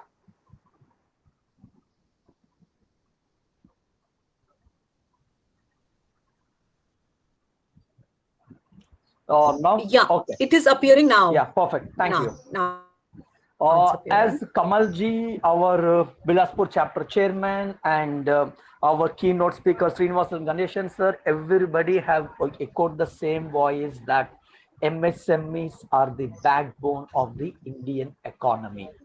For that matter, for the global economy, 70% is contributed by the MSME sector. And I'm sure that by end of this session, you'll have a lot of takeaways, especially on the strategic planning for businesses, basically. And before I start my session, I would like to start with Mark Zuckerberg's statement. The biggest risk is not taking any risk. In a world that is changing really quickly, the only strategy that is guaranteed to fail is not taking risk. And this is 100% apt in this today's fluid world. When we say fluid world, things are changing drastically. Now I could hear from the corporate corridors a buzzword that chat GPT, the artificial intelligence tools, is going to displace sort of employment. On the face of it, it is true, but still we need somebody to develop chat GPT or similar AI tools. So it is not the displacement, it is the reskilling that is required. Similarly is the case with the MSMEs. MSMEs have to reskill at any point of time. If they're not able to reskill or pivot their strategy, that is going to be a big challenge for them. And especially the COVID scenarios, what we have seen, the things have changed drastically. And this is causing a lot of challenge, maybe in the supply chain management side, or availability of labor, or availability of material, or availability of cash for the business to operate and run. And our discussions will be on this theme basically, and I would be glad to take up your questions during the session or at end of the session. And if you see here, the MSME's tax base has increased after the rollout of GST. Now the number may look for you very small, but the number of taxpayers have increased drastically. From 65 lakh taxpayers who migrated to the GST regime, now the GST registered taxpayers is standing around 1.4 crores actually. So in that, 17% is taken care by the MSMEs. And 43 lakh taxpayers in 1.4 crores taxpayers are registered MSME taxpayers. Now, many of these taxpayers under MSME are not registered under GST for some reason or the other. Maybe they're scared of the compliances, or they are scared of the challenges they may face. Ideally, it is not scared, they're unaware. Basically, they are from the unorganized sector. And they are experts in their particular domain. When it comes to the other domains, it becomes a challenge for them. And if you see here, the GST collections, the graph is constantly rising. This is the GST collections month on month from July 2017. If you see here, the one in the purple is for the financial year 22-23. It is standing tall, which means that the collections are going up and they are helping the ecosystem. And the journey for the MSMEs has started. And I would like to congratulate all the MSMEs, the entrepreneurs, who have taken the lead to be an entrepreneur rather than an employee. From employee to employer, the statement looks very small, but it involves a lot of risk. The reason is, right from our childhood, we were taught a few things to be done in life. Study well, get good job, get married, have a house, and have kids. This is the ecosystem of the culture we were brought in, or we are being brought up. So at any given point of time, the society never encourages entrepreneurship. And that is killing the entrepreneurship in India and the MSMEs a lot. But whoever have taken that bold decision of being an entrepreneur, I congratulate them and wish them all the best. And they can reach out to me at any given point of time if they have any challenges related to GST. And for them, the journey has started and it is miles to go to be a successful entrepreneur. And if you want to have a smooth journey, the word of caution: cost of non-compliance is more than cost of compliance. Now, let me give you a small example with a GST perspective. Now, if I don't file my return on time, means I have to pay late fee. That is the cost of non-compliance. If I have not discharged my tax liability within the due date, I have to pay interest. That is the cost of non-compliance. If my registration is suspended for non-filing of returns for a continuous period, I need to engage a professional as an MSME. I need to pay him a consultation fee. That is cost of non-compliance. So cost of non-compliance is always high. Now the basic question which comes, which Kamal has already discussed in the previous session, is on the cash flow management basically. And what he said is very much true, that companies are not eager to work with organizations who don't give higher credit period basically. In such a scenario, it is a cross-22 situation for the MSMEs. Goods have been manufactured, invoiced, shipped, received by the customer. And the credit term says 60 days. Ideally, even if it says 60 days, the money never come on the 60th day or the 61st day. It will take some delta time again. But tax has to be paid by 20th of the next month. So that creates the major challenge for the MSMEs for discharging their tax liabilities, and that is leading to their non-compliances in most of the cases. And I would like to tell you all that that GST is not a tax reform, it is a business reform. The way businesses are being carried out have taken a drastic change after the rollout of GST. Credit terms were there prior to the rollout of GST, even now they are there. We need to go and negotiate that, yes, you can have a credit period of 60 days or 75 days or 90 days, or as per the industry standards. We don't mind. But please release our tax portion immediately on receipt of the goods. I am changing the way I am selling and negotiating with my customer. I've seen many of the large corporates and MNCs They're first releasing the GST amount. That culture has to pick up. Once that culture is picked up, MSMEs go and ask upfront, yes, we can wait till the time you give me the taxable value or the basic amount. But in the meantime, please release us our tax portion. Now, I'll tell you why this is a win-win situation also when it comes to the input tax credit management. This is a strategic decision. Today, if I'm MSME and if I do not file my return by 11th of the month of the next month, GSTR 1, that means the data is not getting reflected into GSTR 2B of my recipient.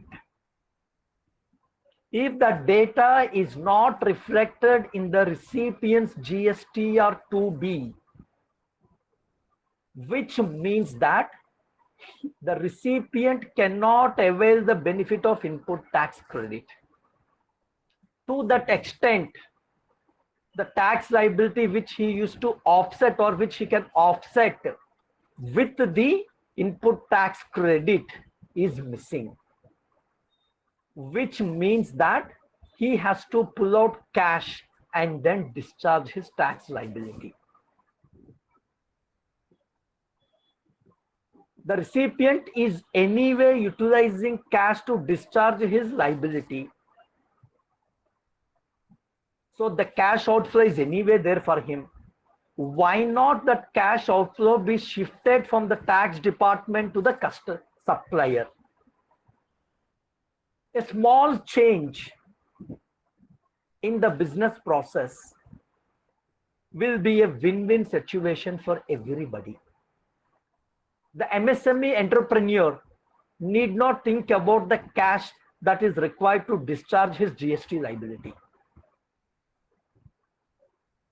You see the cost of non-compliances, how it is being tackled. Small changes will help us in tiding over these crises. And these are the common challenges I'm sure that every MSME is facing as on date. Finance, yes, they have a challenge. Marketing, how to tap the new market, how to capture the market share, that is the challenge the MSMEs have. Compliances, that is one of the burden. And competition, especially pre-pandemic and post-pandemic, people have become price sensitive. And in India, we are not that price sensitive when it comes to the local economy. Many of the entrepreneurs or manufacturers, they look out for the overseas market, and if they're able to save a single penny also, they're ready to import rather than promote the local industry. So if you import, it is like a double-edged sword. One is your precious forex is wasted. Number two, you are displacing the MSMEs in the ecosystem. And this was said by none other than our Commerce Minister, Sri Piyush Goyal ji, recently in one of his speeches.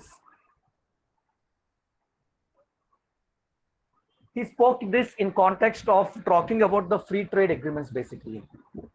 The country has free trade agreements with Korea and Japan, but the entrepreneurs there give preference to the local manufacturers compared to the imports, even though they're priced a notch above the local market or priced below the local market. That is the level of nationalism they have. And today, if you want to have these ecosystems to grow, we need to have that nationalistic spirit. And innovation is also impacting. The way I manufacture, the way I do packaging, the way I market. If I don't adopt to that, that is going to be a challenge. So innovate or perish is the new buzzword in the corporate world. And the most important thing which is missing here in this slide is mentorship. If you have a mentor in the ecosystem for an MSME, he will be your guide, friend, philosopher, and partner in the growth. I'm a good entrepreneur, but I'm on my own. I may not be experienced, or I may have limited knowledge. In such a case, my decision making may not be 100% correct, or I may not be able to take 100% decisions on time correctly. Having a mentor will help me to address these challenges. The mentor will help me how to do my marketing. He will use his connects to help me to promote my company or my organization. With his experience, he will tell me how to tide over the crisis. So mentoring is very, very much important. I'm very much sure we as cost and management accountants, we can play a very, very catalyst or a pivotal role for the MSMEs as a mentors. So the moment you get into a mentorship, the MSME's pain is minimized. And coming to the GST perspective here, it is applicable right from the beginning, the 4 M's, man, material, money, and marketing. You have GST implications. Man, if I outsource my manpower, I need to pay GST on the outsource charges basically for the manpower. Yes, I have a benefit of not having a employee related compliance cost and burden, but my GST burden goes up if I outsource my manpower. Material, from whom I should purchase, from where I should purchase, what should be my contract terms. That is how GST impacts your material. Money, the point what we discussed, cash flow management for ITC, input tax credit, discharging of my liability. That's where my money comes into picture. And then marketing. In today's world, I need to have a social presence. Let's take a practical example. If I want to go out and eat in a restaurant with my family, what we do first is we search in Google. Show me the best restaurants near my nearby places. If I want to purchase a laptop, I'll go for reviews. So social presence is required. That is part of my marketing strategy. And I should have a proper strategy. How do I manage my GST? Again, the contract terms, the SOPs, the business processes have to be revisited. If I don't do that, that is going to be a big challenge for me. Automation is need of the hour. In the pre-GST era, if I was a registered taxpayer under VAT, except in the category 1 states, return filing was manual. But now everything is electronic. And the threshold definition for MSMEs have been changed recently, and e-invoice is mandatory for taxpayers whose turnover is above 10 crores. So in that case, whenever I issue a B2B invoice or a debit note or a credit note, I need to issue a e-invoice. In such a case, I need to have a basic IT infrastructure with me.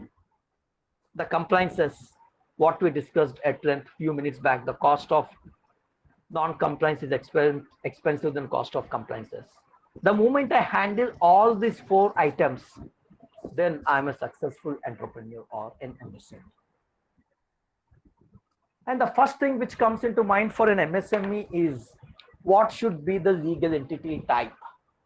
Should it be a sole proprietorship, partnership, LLP, private limited company, or a limited company, or a one-person company?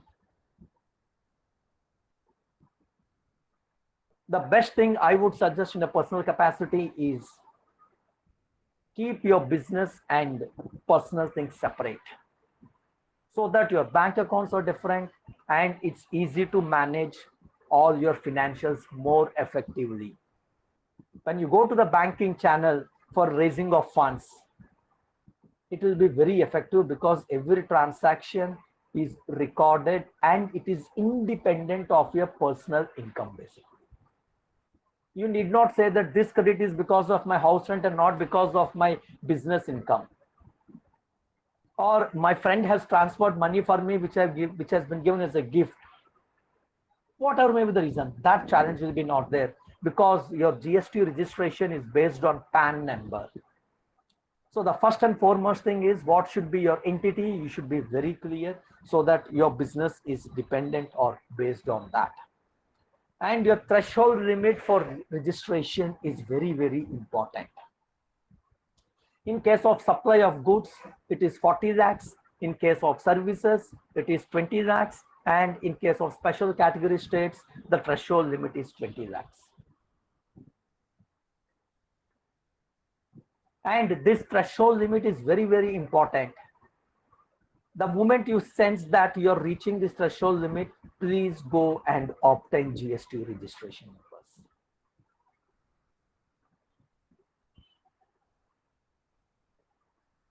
And I'll tell you here a small example. Vijayawada, which is the place where I was brought up, we used to have a wholesale cloth market called Vastralata. So that even today also that exists. It is a wholesale cloth market. And when VAT came into picture, the threshold limits were different. To avoid that threshold and get registered under VAT, some gentleman has suggested them that if I am selling hosiery, towels and bed sheets in a same shop, don't disclose it everything in the same entity. Let your shop has 3 registrations or 3 independent sole proprietorship sort of things so that your threshold is not breached. The turnover is spread.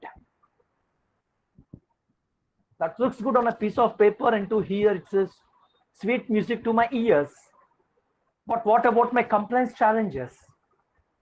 If I'm purchasing bed sheets and towels from the same vendor, will he give me 2 different tax invoices? No.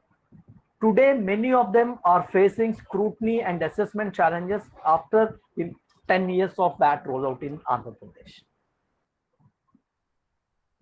So in short term, it may work, but in the long term, it will be a challenge.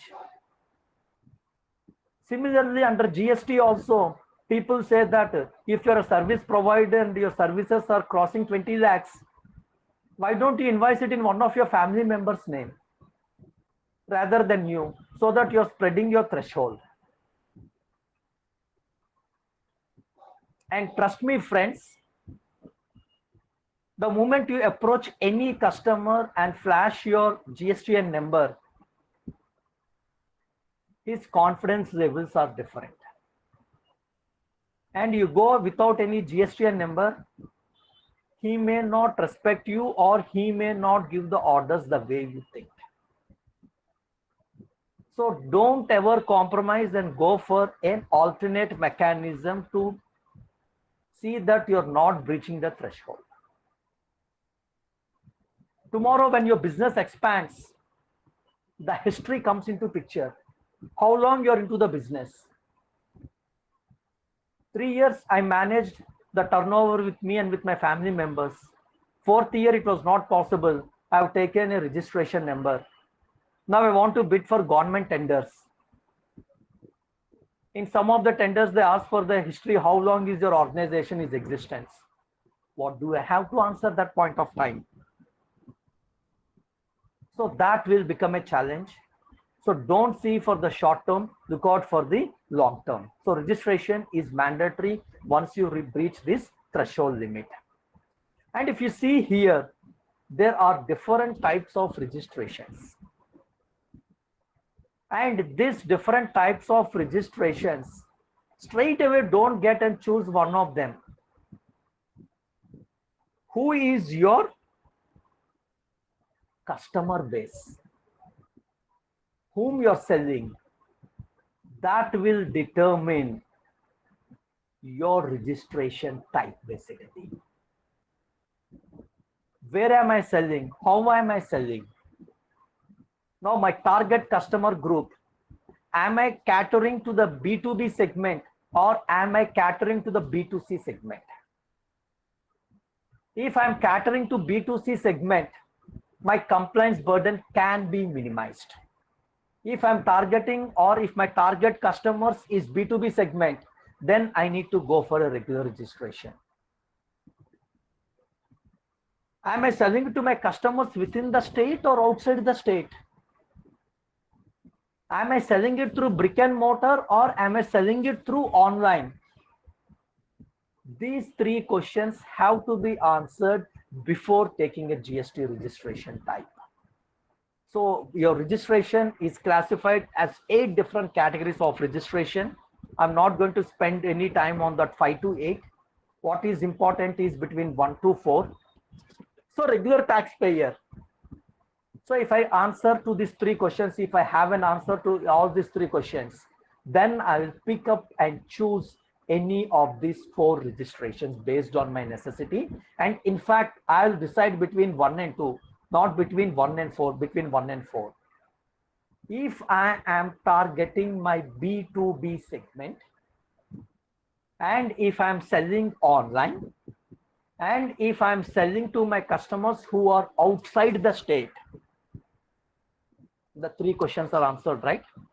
Then my registration will be a regular registration. If I decide not to sell online and my target customer is only B2C customers, then I can go for the composition taxpayer. The way we have the TOT turnover, TOT taxpayer under VAT, same is composition taxpayer. You don't have the burden of maintaining this input tax credit ledgers, matching and periodic filing of returns, payment of tax, everything. Government has introduced this scheme just to keep the small taxpayers very happy. Today, with the change in threshold limits for composition for MSME registration and addition of trading also in MSME definition, traders can take a look into this actually. If I'm running a pop and mom stores, that's like a grocery store, and my turnover is below 1.5 crores, I can pretty well go for a composition taxpayer scheme. And as and when, if I'm selling through any exhibitions in the neighboring states or any part of the country other than the state where I have registration, I can go for casual taxpayer, sell in the exhibition, take a temporary registration number and come back. Input service distributor, if I'm having presence in multiple states where I have common inputs that needs to be transferred across all the states, because GST follows the principle of destination based taxation, then I'll get into this input service distributor registration. And these are the cases where registration is mandatory irrespective of my threshold. And most of them are answered if my 3 questions are answered. This is my acid test. Interstate supply, where am I selling? In the neighboring state or a different state? Even though my threshold is less than 40 lakhs, I need to obtain a GST registration number. I want to sell in an exhibition, I need to go for a registration as a casual taxable person. I am required to pay taxes under reverse charge mechanism. That means the recipient will pay tax on behalf of the supplier. I need to take mandatory registration. If I'm selling through e-commerce operators like Amazon, Flipkart, Paytm Mall, eBay, in all these places, GST registration is mandatory. Or I'm acting as an agent on behalf of a principal, then registration is mandatory. And input service distributor. And these are the key areas which MSMEs have to have a strategic decision making when it comes to GST actually. So it's like a jigsaw puzzle. Everything is interrelated and integrated. Nothing works in a compartmental manner. Right from your supply to your time of supply, place of supply, input tax credit, returns, refunds, valuation, anti-profiting and IT. Everything is interconnected. So we should be aware of all these provisions, at least the basic knowledge. As an entrepreneur, I may not have in-depth knowledge, but I should have the basic knowledge so that I cannot be taken for a ride by anybody. Today, if I want to start a manufacturing company, being a CMA, I may have good knowledge of accounts, finance, compliances, but on the manufacturing side, how to operate a machine, I may not have a thorough knowledge. In such a situation, I outsource it. When I say outsource, I have a production manager or any person who takes care of my production and the maintenance and the operations of my machinery. Same should be the case with MSMEs. Now, when it comes, MSMEs have to be very careful actually. And today in the manufacturing segment, companies don't have proper systems basically, or they have bottlenecks in their production process. So they outsource the manufacturing process through job work. There is a drastic change in job work from the pre-GST era to the GST era. In pre-GST era, the job worker could have used his material, whereas in GST, the definition clearly says processing only.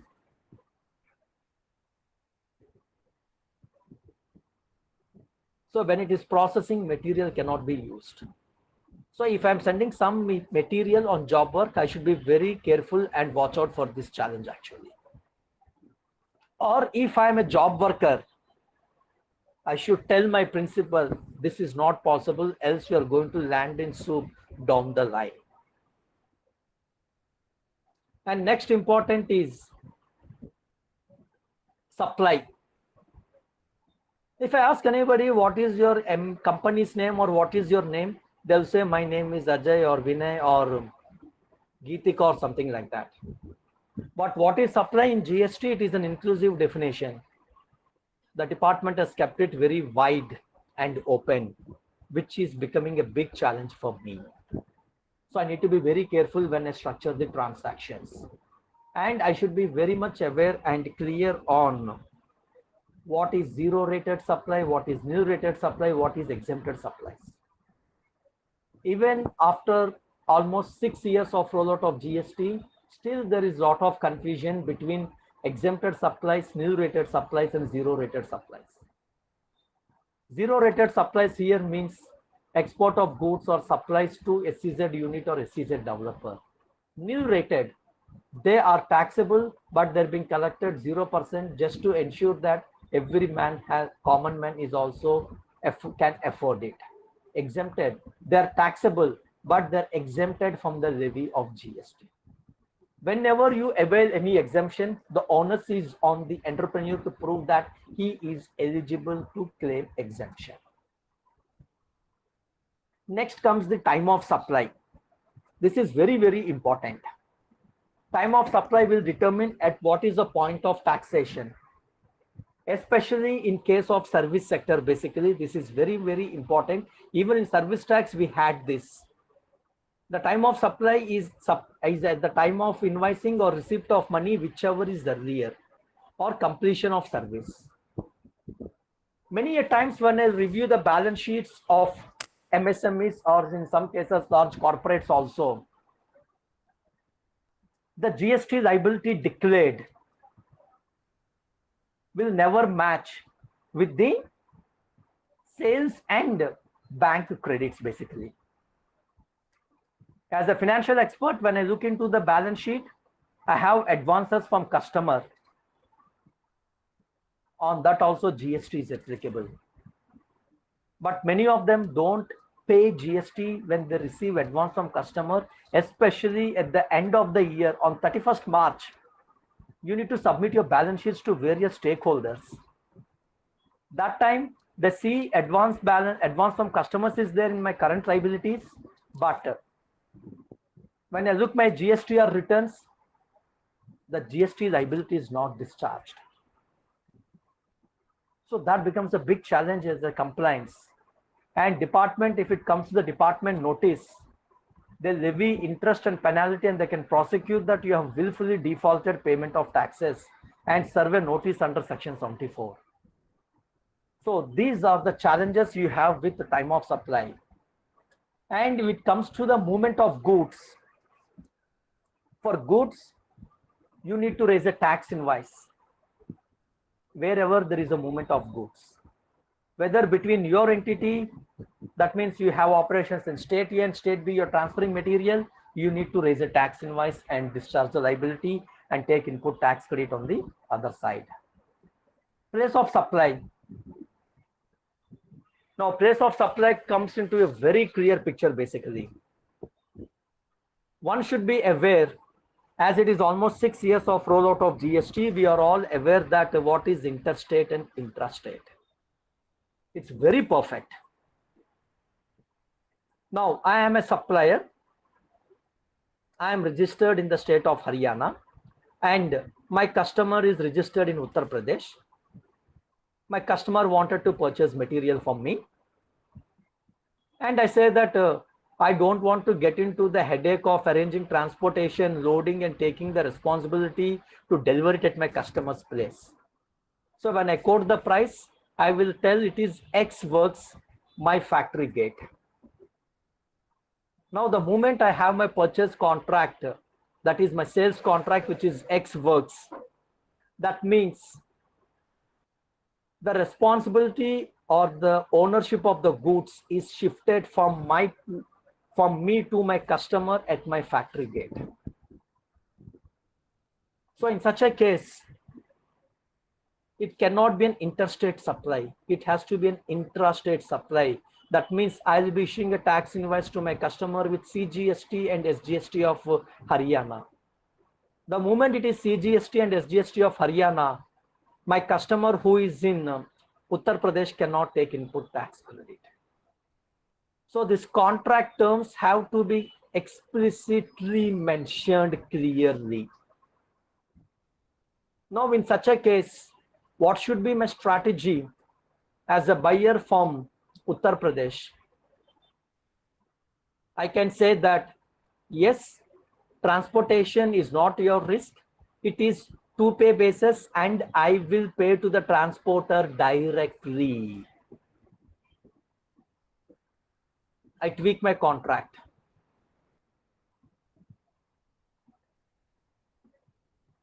Then it becomes different for me. Or another strategy could be, if I have an office in Haryana, I take possession of the goods in my Haryana registration and then engage a transporter and ship it to my UP office, so that I don't lose the benefit of my input tax credit. And trust me, friends, today the enforcement has not started to that level. So we are having a leverage of all these things at this point of time. Once enforcement starts, we need to be very careful.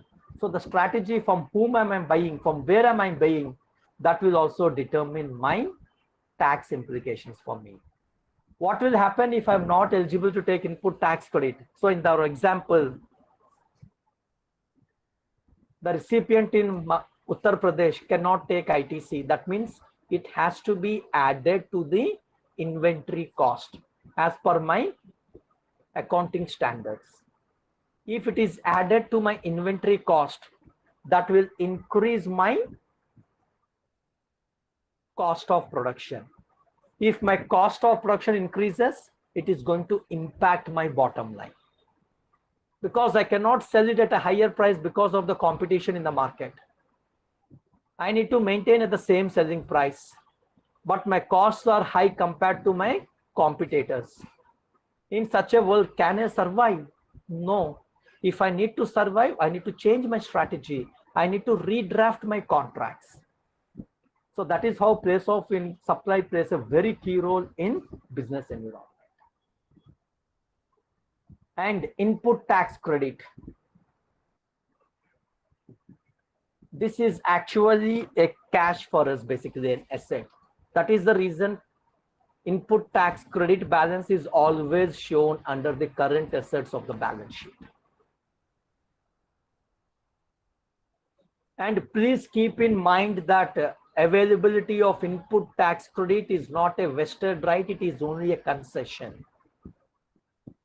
There are humpty number of judgments, and the moment it is concession, that means there are certain ifs and buts that needs to be followed.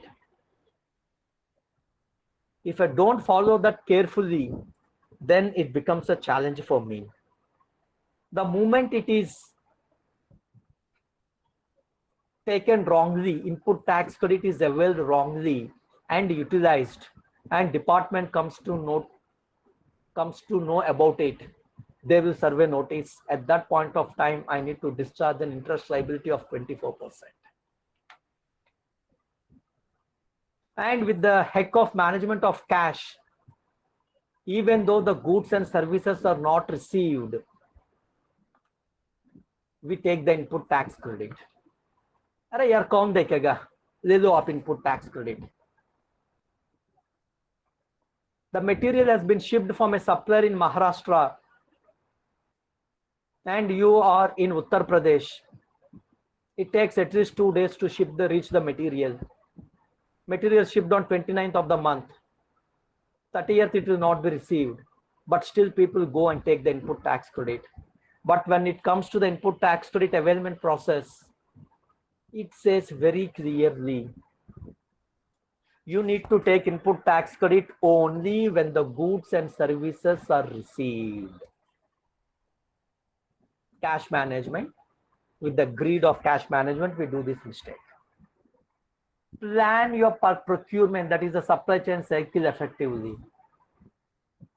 Ensure that you don't receive material after 25th. Inform your vendors accordingly. Plan your minimum maximum order quantities accordingly. EOQ quantity accordingly. This is the strategy that has to be followed. So you have a leverage of 5 days there. Once you have a leverage of 5 days, even if there is a delay of 1 or 2 days, you can effectively utilize this input tax credit and you effectively manage your working capital or cash outflows. There are certain cases on which input tax credit is not available. Be sensitive to those issues. We have seen in multiple states notices are being served. Purchase of a car in the company's name but using it for personal purpose. Whether you use it for personal or if you purchase a car in official capacity also, you cannot take input tax credit. People are taking input tax credit and department is issuing notices, and now they have to reverse that input tax credit with interest. You're losing your peace of mind, you're losing additional cash outflow, and you're always under the radar of the department. Be sensitive to all those things. A strategy can be, if you want to take input tax credit, don't purchase a vehicle, hire a vehicle. Your strategy of hiring a vehicle ensures that there is an effective cash outflow is minimized, and whatever taxes you pay, you get the input tax credit.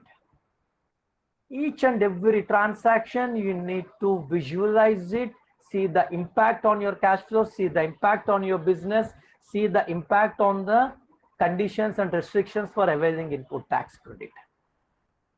And since it is the year end, again, this has to be kept in mind. Normally, insurance policies, we take it from 1st April to 31st March.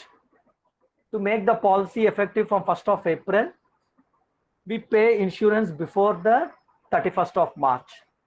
Since we paid insurance premium for the next financial year, in the current financial year, what we do?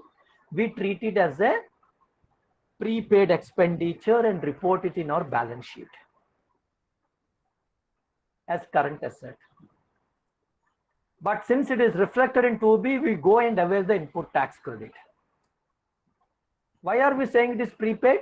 That means we have not yet received. Then how can I take the input tax credit? So these are the small things which we need to take care. Ensure that we are following the provisions of the law. And this is from whom I should purchase. This table explains you very clearly. I deal with B2C customers. Then the best way for me is to purchase from a composition taxpayer so that there is a price difference of 1400 rupees. If I purchase from a registered taxpayer, he charges me GST. On that, I cannot take input tax credit and I need to jack up my price. If I jack up the price, my customers won't buy. Then I need to sacrifice my profit. In place of that, if I have a strategically do that analysis and if I purchase from a composition taxpayer, I am very much comfortable. Or I can purchase from an unregistered taxpayer. So we need to do this analysis for all our incoming material, especially the MSMEs, the procurement team or the purchase guy or the accountant. He should be sensitive of all these issues. That is where the mentorship comes into picture. And the next one is on valuation. And this comes very important if we have related party transactions. Or when I have free goods being issued, how should I handle that? That is also another challenge we have. What value I should value? Because we normally have schemes. There is a difference between free and scheme basically. In free, you don't expect any consideration from the recipient. In scheme, you expect consideration from the recipient. That is the term where we play it very effectively. Especially in the pharma sector, FMCG sector, 10 plus 1, 3 plus 1, 5 plus 1. That means if I purchase 10 strips of Dolo 650, I get one strip of Dolo 650. So the moment I put free, I need to reverse my input tax credit. I'll put the value of 6 strips at the price for 5 strips. So I'm not reversing my input tax credit. At the same time, I'm having proper internal controls. My inventory is updated with that scheme item, which offer which I'm giving it. If I don't put it on my tax invoice, then it loses my internal controls and people can take me for a ride. So valuation is also very, very essential and we need to take strategic decisions accordingly. And comes my exports. This is very, very critical. When I'm exporting, where am I exporting? How am I exporting? What category of exporter I am? Am I a merchant exporter or am I a deemed exporter or am I an exporter of goods or services or am I exporting goods only? So this will help you to strategize your tax outflow basically. Merchant exporters are very crucial for the Indian economy. From April 2022 to Feb 2022, the merchant exporters have contributed to $405.94 billion. So if I'm a merchant exporter, I can procure material at a tax rate of 0.1% if I follow certain procedures given by the department. So I'm saving my cash outflow. My regular goods are taxed at 18%, but I'm procuring at 0.1%. See the difference. You need to follow certain conditions. If I'm an exporter of goods,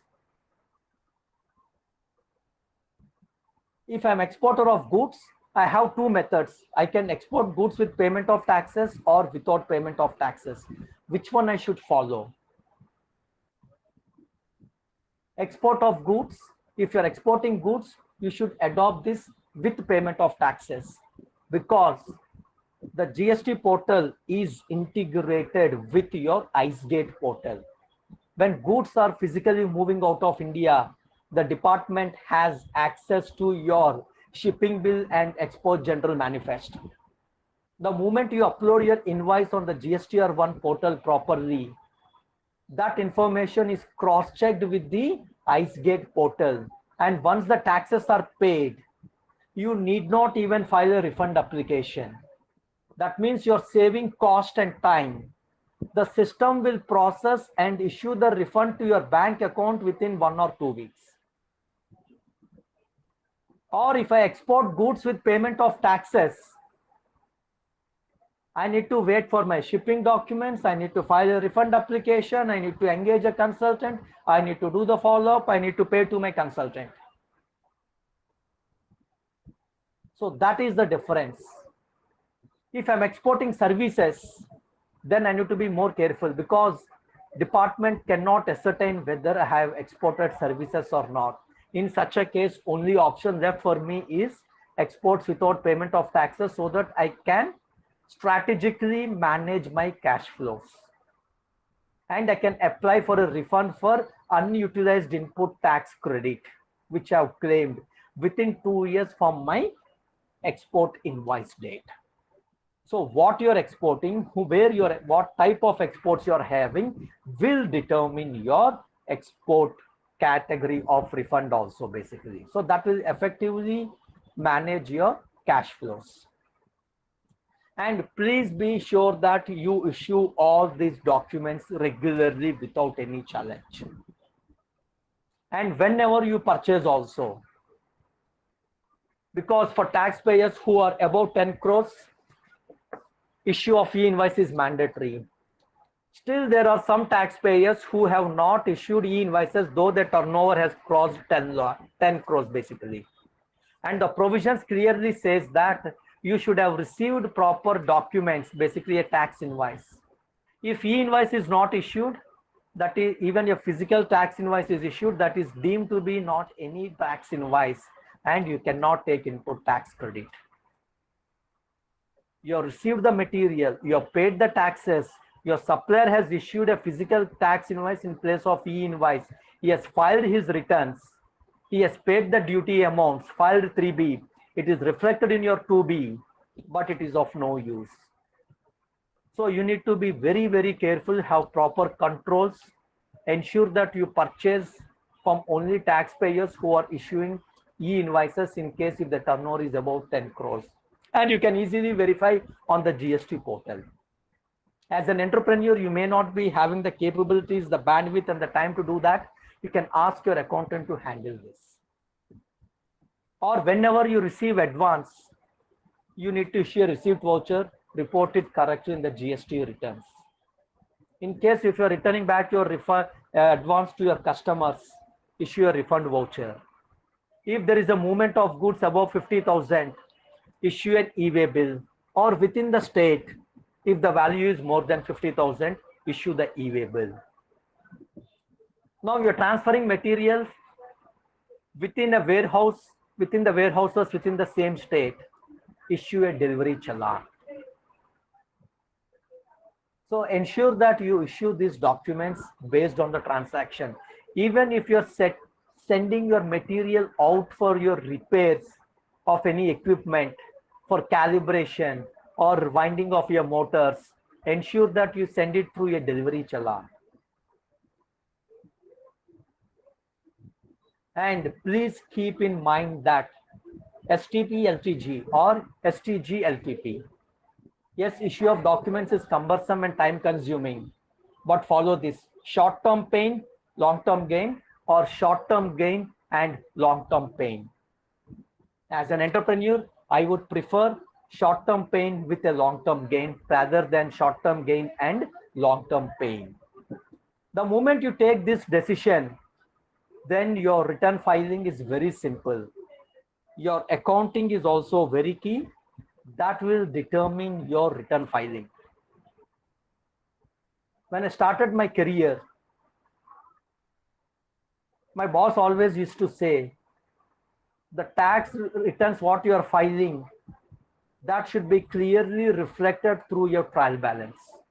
Even that statement holds good even today also. Unfortunately, many of us not even do this basically. So your 1, 2B, 3B and accounts have to be tightly coupled and integrated, else you have an issues with reconciliations. This is the scheme how my technology is used by the GSTN portal for flow of information. E-invoice I generate or e-way bill I generate, that information goes to GSTR1, and from there it goes to my supply customers GSTR2B. From there it will go to 3B, and from 2B also it will go to my IceGate portal. And you will be tension free if you follow all these provisions properly with a proper strategic planning, redrafting your contracts, managing working, that will enable you to manage your working capital or cash flows very effectively, and you will be tension free because you're 100% compliant with the GST provisions. And technology has to be adopted, else you will end up being a person handling multiple things. And for MSMEs, the government has taken the challenges of the MSMEs. For taxpayers below 1.5 crores turnover, they can access these softwares free. Some of them are accounting software, some of them are business accounting softwares. The moment you do transactions, your purchase and sale, that will automatically generate your GSTR1 data, do the matching with certain manual intervention, and prepare data for your 3B. Your compliance burden is handled and you're not paying a single penny. Apart from that, as an entrepreneur, MSMEs will have all the information on their fingertips. Some of them even have mobile applications. So when you talk to your customers, you need not ask your accountant what is the amount due. While discussing, you can open your mobile app and see that these are the invoices for which payment is pending. Same case when you talk to your suppliers, basically. Yes, this is the amount is pending. I'm going to pay on so and so date. Please ship me the material. Prompt payments helps you to purchase at a lower price. Lower price means lower cost, means high profit, and less cash outflow, more cash inflow. So adoption of technology with proper strategy will help you to become a successful businessman. The moment you are a successful businessman, your mission is accomplished. And before I conclude, this is what I would like to say, what Chanakya has said. Before starting any work, ask yourself, why am I starting this work? Can I get success in this work? What are the loss and profits of this work? The acid test, what we have similar for my registration. The moment you get answers for all the three, satisfactory answers, then go ahead. Then success will be at your doorstep. So thanks a lot, the Bilaspur chapter, for giving me this opportunity. And within the time frame given to me, I hope I have done justice. And now I hand it over to the organizers. Thanks a lot, sir, for explaining the provisions in easy language, and the PPT presentation was very interesting, very colorful, and the best.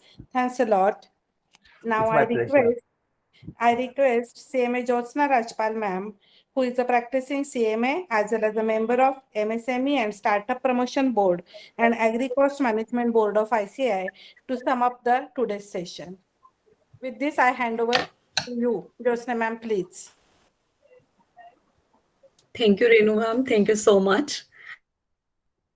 Friends, first of all, I am thankful to Bilaspur chapter for inviting me to sum up this wonderful session of very learned speakers. In fact, I have also learned a lot today. And good evening, chief guests and guests of honor of the day, then chairman of MSME and Startup Task Force Promotion Board and Central Council member Chetuda, and chairman Bilaspur chapter Alokesh Datta sir, who has worked too hard for organizing this seminar, these webinars, and all the dignitaries on the dais and your fellow members, students and MSME entrepreneurs. In India, we all know that MSME sector delivers almost 9,000 products and services. It has around 63.34 million units, contributing to 80% of total industrial units of the country. Out of this, around 30% are in manufacturing sector and 70% in the service sector. This sector alone provides employment to nearly 120 million population of this country, which constitutes around 60% of total employment. This sector contributes towards 40% of the GDP and around 48% of total exports. Looking at these magical figures, I can say that MSME is the backbone of this country. And in very simple terms, if I say that anything and almost everything required to run our daily routine requirements are supplied by MSME sector.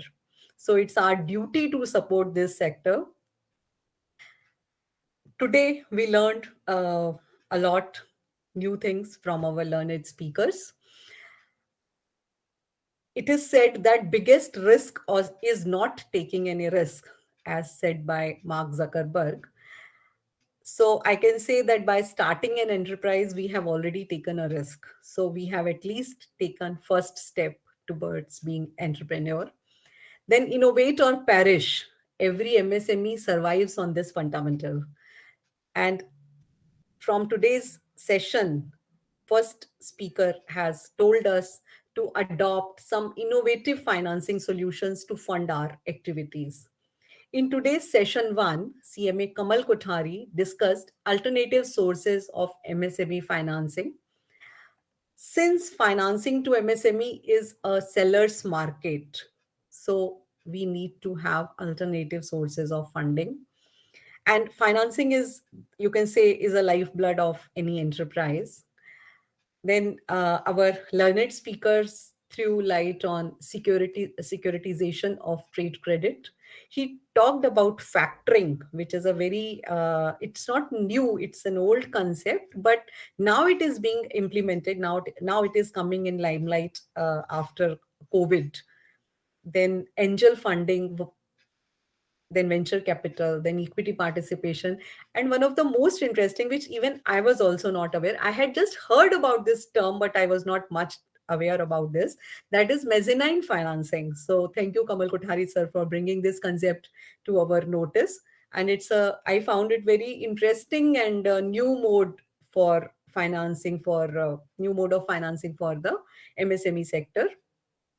Let's apply this and let's see how best it can sort out our financing issues.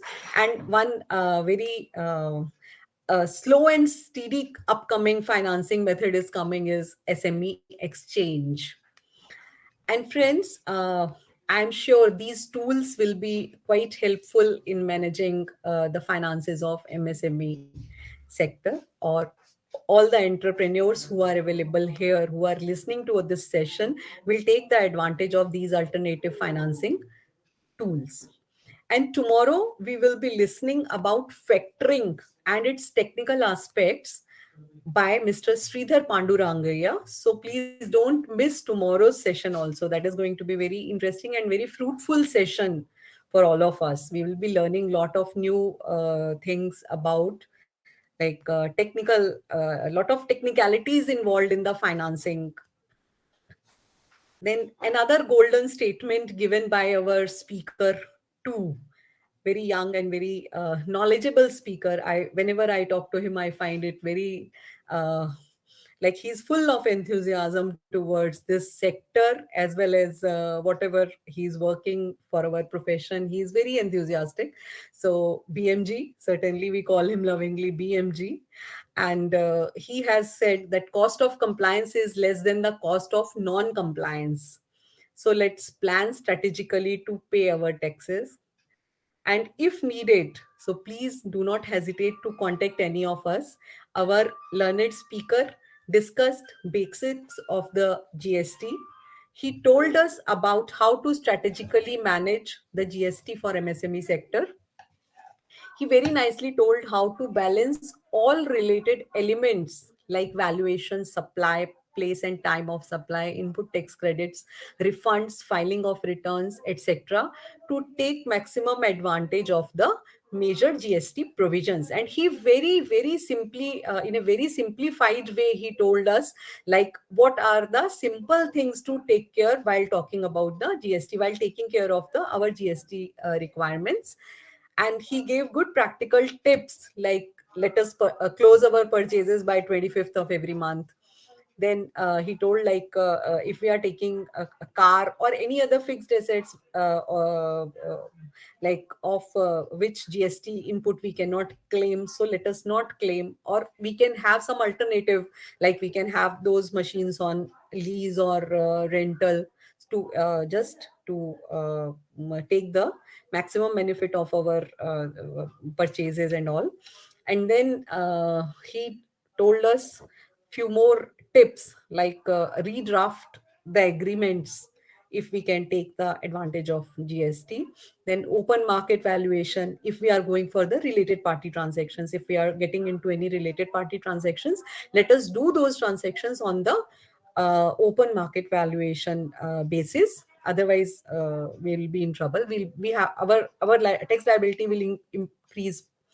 Then we need to follow timeline for issuing debit and credit notes. What are the documents which to be issued as an MSME to get the maximum input credit? And the one of the most valuable tip he has given, that I think every one of us must take note of this statement, that our returns, our GST returns or our income tax returns should be the reflection of our trial balance. That's a wonderful tip. And I'm sure that if we adopt to this tip, we will have a peace of mind while submitting our returns and while doing the entire our transactions, and especially specifically from the tax related aspects. It will make us cool. It will keep us cool. And friends, we all know that road to MSME sector is not very smooth. Like we all have many challenges. So if we get some company, we can walk longer and happier. I remember a couplet from a ghazal sung by Pankaj Udhas, Kathin hai raah guzar, थोड़ी दूर साथ चलो. कठिन है राह गुजर, थोड़ी दूर साथ चलो. बहुत कड़ा है सफर, थोड़ी दूर साथ चलो. Means if in the difficult times or if on the difficult path we have some good companion who can help us, our road becomes smooth. So MSME and CMAs, if they join hands together and walk together, the journey will be smooth and beneficial. If CMA is associated with any project, with any MSME startup project, MSME project or startup project, right from the ideation stage, it will help to keep the financial parameters in control. Even if at the project and design and a clinical trial stage, involvement of a cost accountant can contain the cost and prices. This will help the product launch in time, and it will definitely contain the cost, and prices can also be done. Pricing can be done properly. Then later on, growth at maturity stage, we need the help of CMAs, or CMAs can be helpful to the MSME sector to keep the unit going by strategic tax planning, as we heard from Mr. B.M. Gupta, and financial planning, as we heard from CMA Kamal Kothari ji, and performance evaluation, as we will be hearing from our speakers on 28th, that how performance evaluation helps in running our MSME units smoothly. So I personally feel that if togetherness of industrial units and CMAs get along well, no question of decline arises. So friends, we as cost accountant should help this magnificent MSME sector to utilize the government schemes at various stages, and MSMEs units, MSME enterprises should not hesitate in taking the help of cost accountants, because we are your friends in this journey. As BMG also said that you should have a mentor who can be your friend, philosopher, and guide. So I feel that we as CMAs can be your friend, philosophers, and guides. So we should take hands in hands, and we should use our acumen to make India an Atmanirbhar Bharat. Let's take a step forward. This is all from my side. Jai Hind, Jai Bharat. Thank you, Jyotsna ma'am, for your nice summing up. Now, I request CMA Vaibhav Agrawal, Treasurer of Bilaspur chapter, to give the vote of thanks. Good evening, respected dignitaries, honorable members, and esteemed guests who have joined across India. It gives me immense pleasure to extend a vote of thanks on behalf of the Institute of Cost Accountants of India for the successful completion of this educational seminar on MSME sector. It has been an enriching experience for all of us. First and foremost, I would like to express my gratitude toward our chief guest of the seminar, CMA G. Srinivasan sir, Director Finance, Southeastern Coalfield, who took out time from his busy schedule to enlighten us with this valuable insight and thoughts. I also extend my sincere thanks to Sri Saibal Chattopadhyay, Chief Financial Officer, Hooghly Cochin Shipyard Limited, who explained the importance of the alternative financing to MSME sector. I also want to thank our speaker, CMA Kamal Kothari ji and CMA BM Gupta ji, who have shared their knowledge and experience with us. Their presence and participation have added value to this seminar and made it a great success. I would like to extend our sincere thanks to our participants who have joined and watching this seminar across India and become a part of this event. Furthermore, I would like to acknowledge the effort of organizing committee, especially CMA Jyotsna Rajpal ma'am, who have worked tirelessly to ensure that everything went smoothly. Their hard work, dedication, commitment has played a pivotal role in making this seminar a grand success. Lastly, I would like to express my sincere gratitude to CMA Alokesh Datta ji, Chairman of Bilaspur Chapter of Cost Accountant, and CMA Chitranjan Chattopadhyay ji, Chairman MSME and Startup Promotion Board of ICAI, management of ICAI for their continuous support and guidance throughout this seminar. And I would also like to thank each and every one of you who have contributed to the success of this seminar. It was an honor to host you, and we look forward to seeing you all again in future events. Thank you. Thank you, Vaibhav sir. With this, our program is over, but before closing the program, I request IT department of the institute to kindly play the national anthem, and then the program will be over. Thank you all.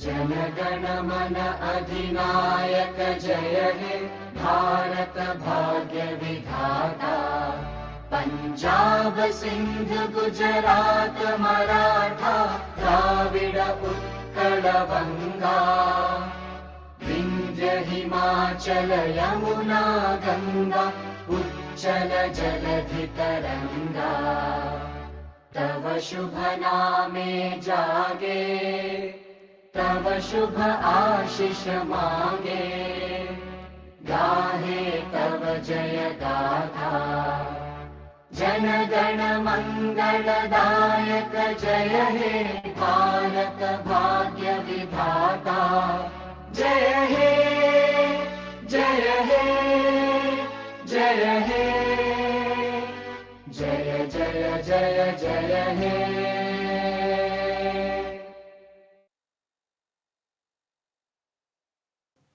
Bharat माता की जय।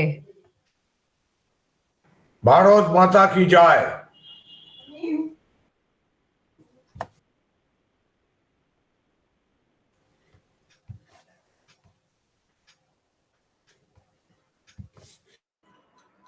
Thank you everyone. Bye.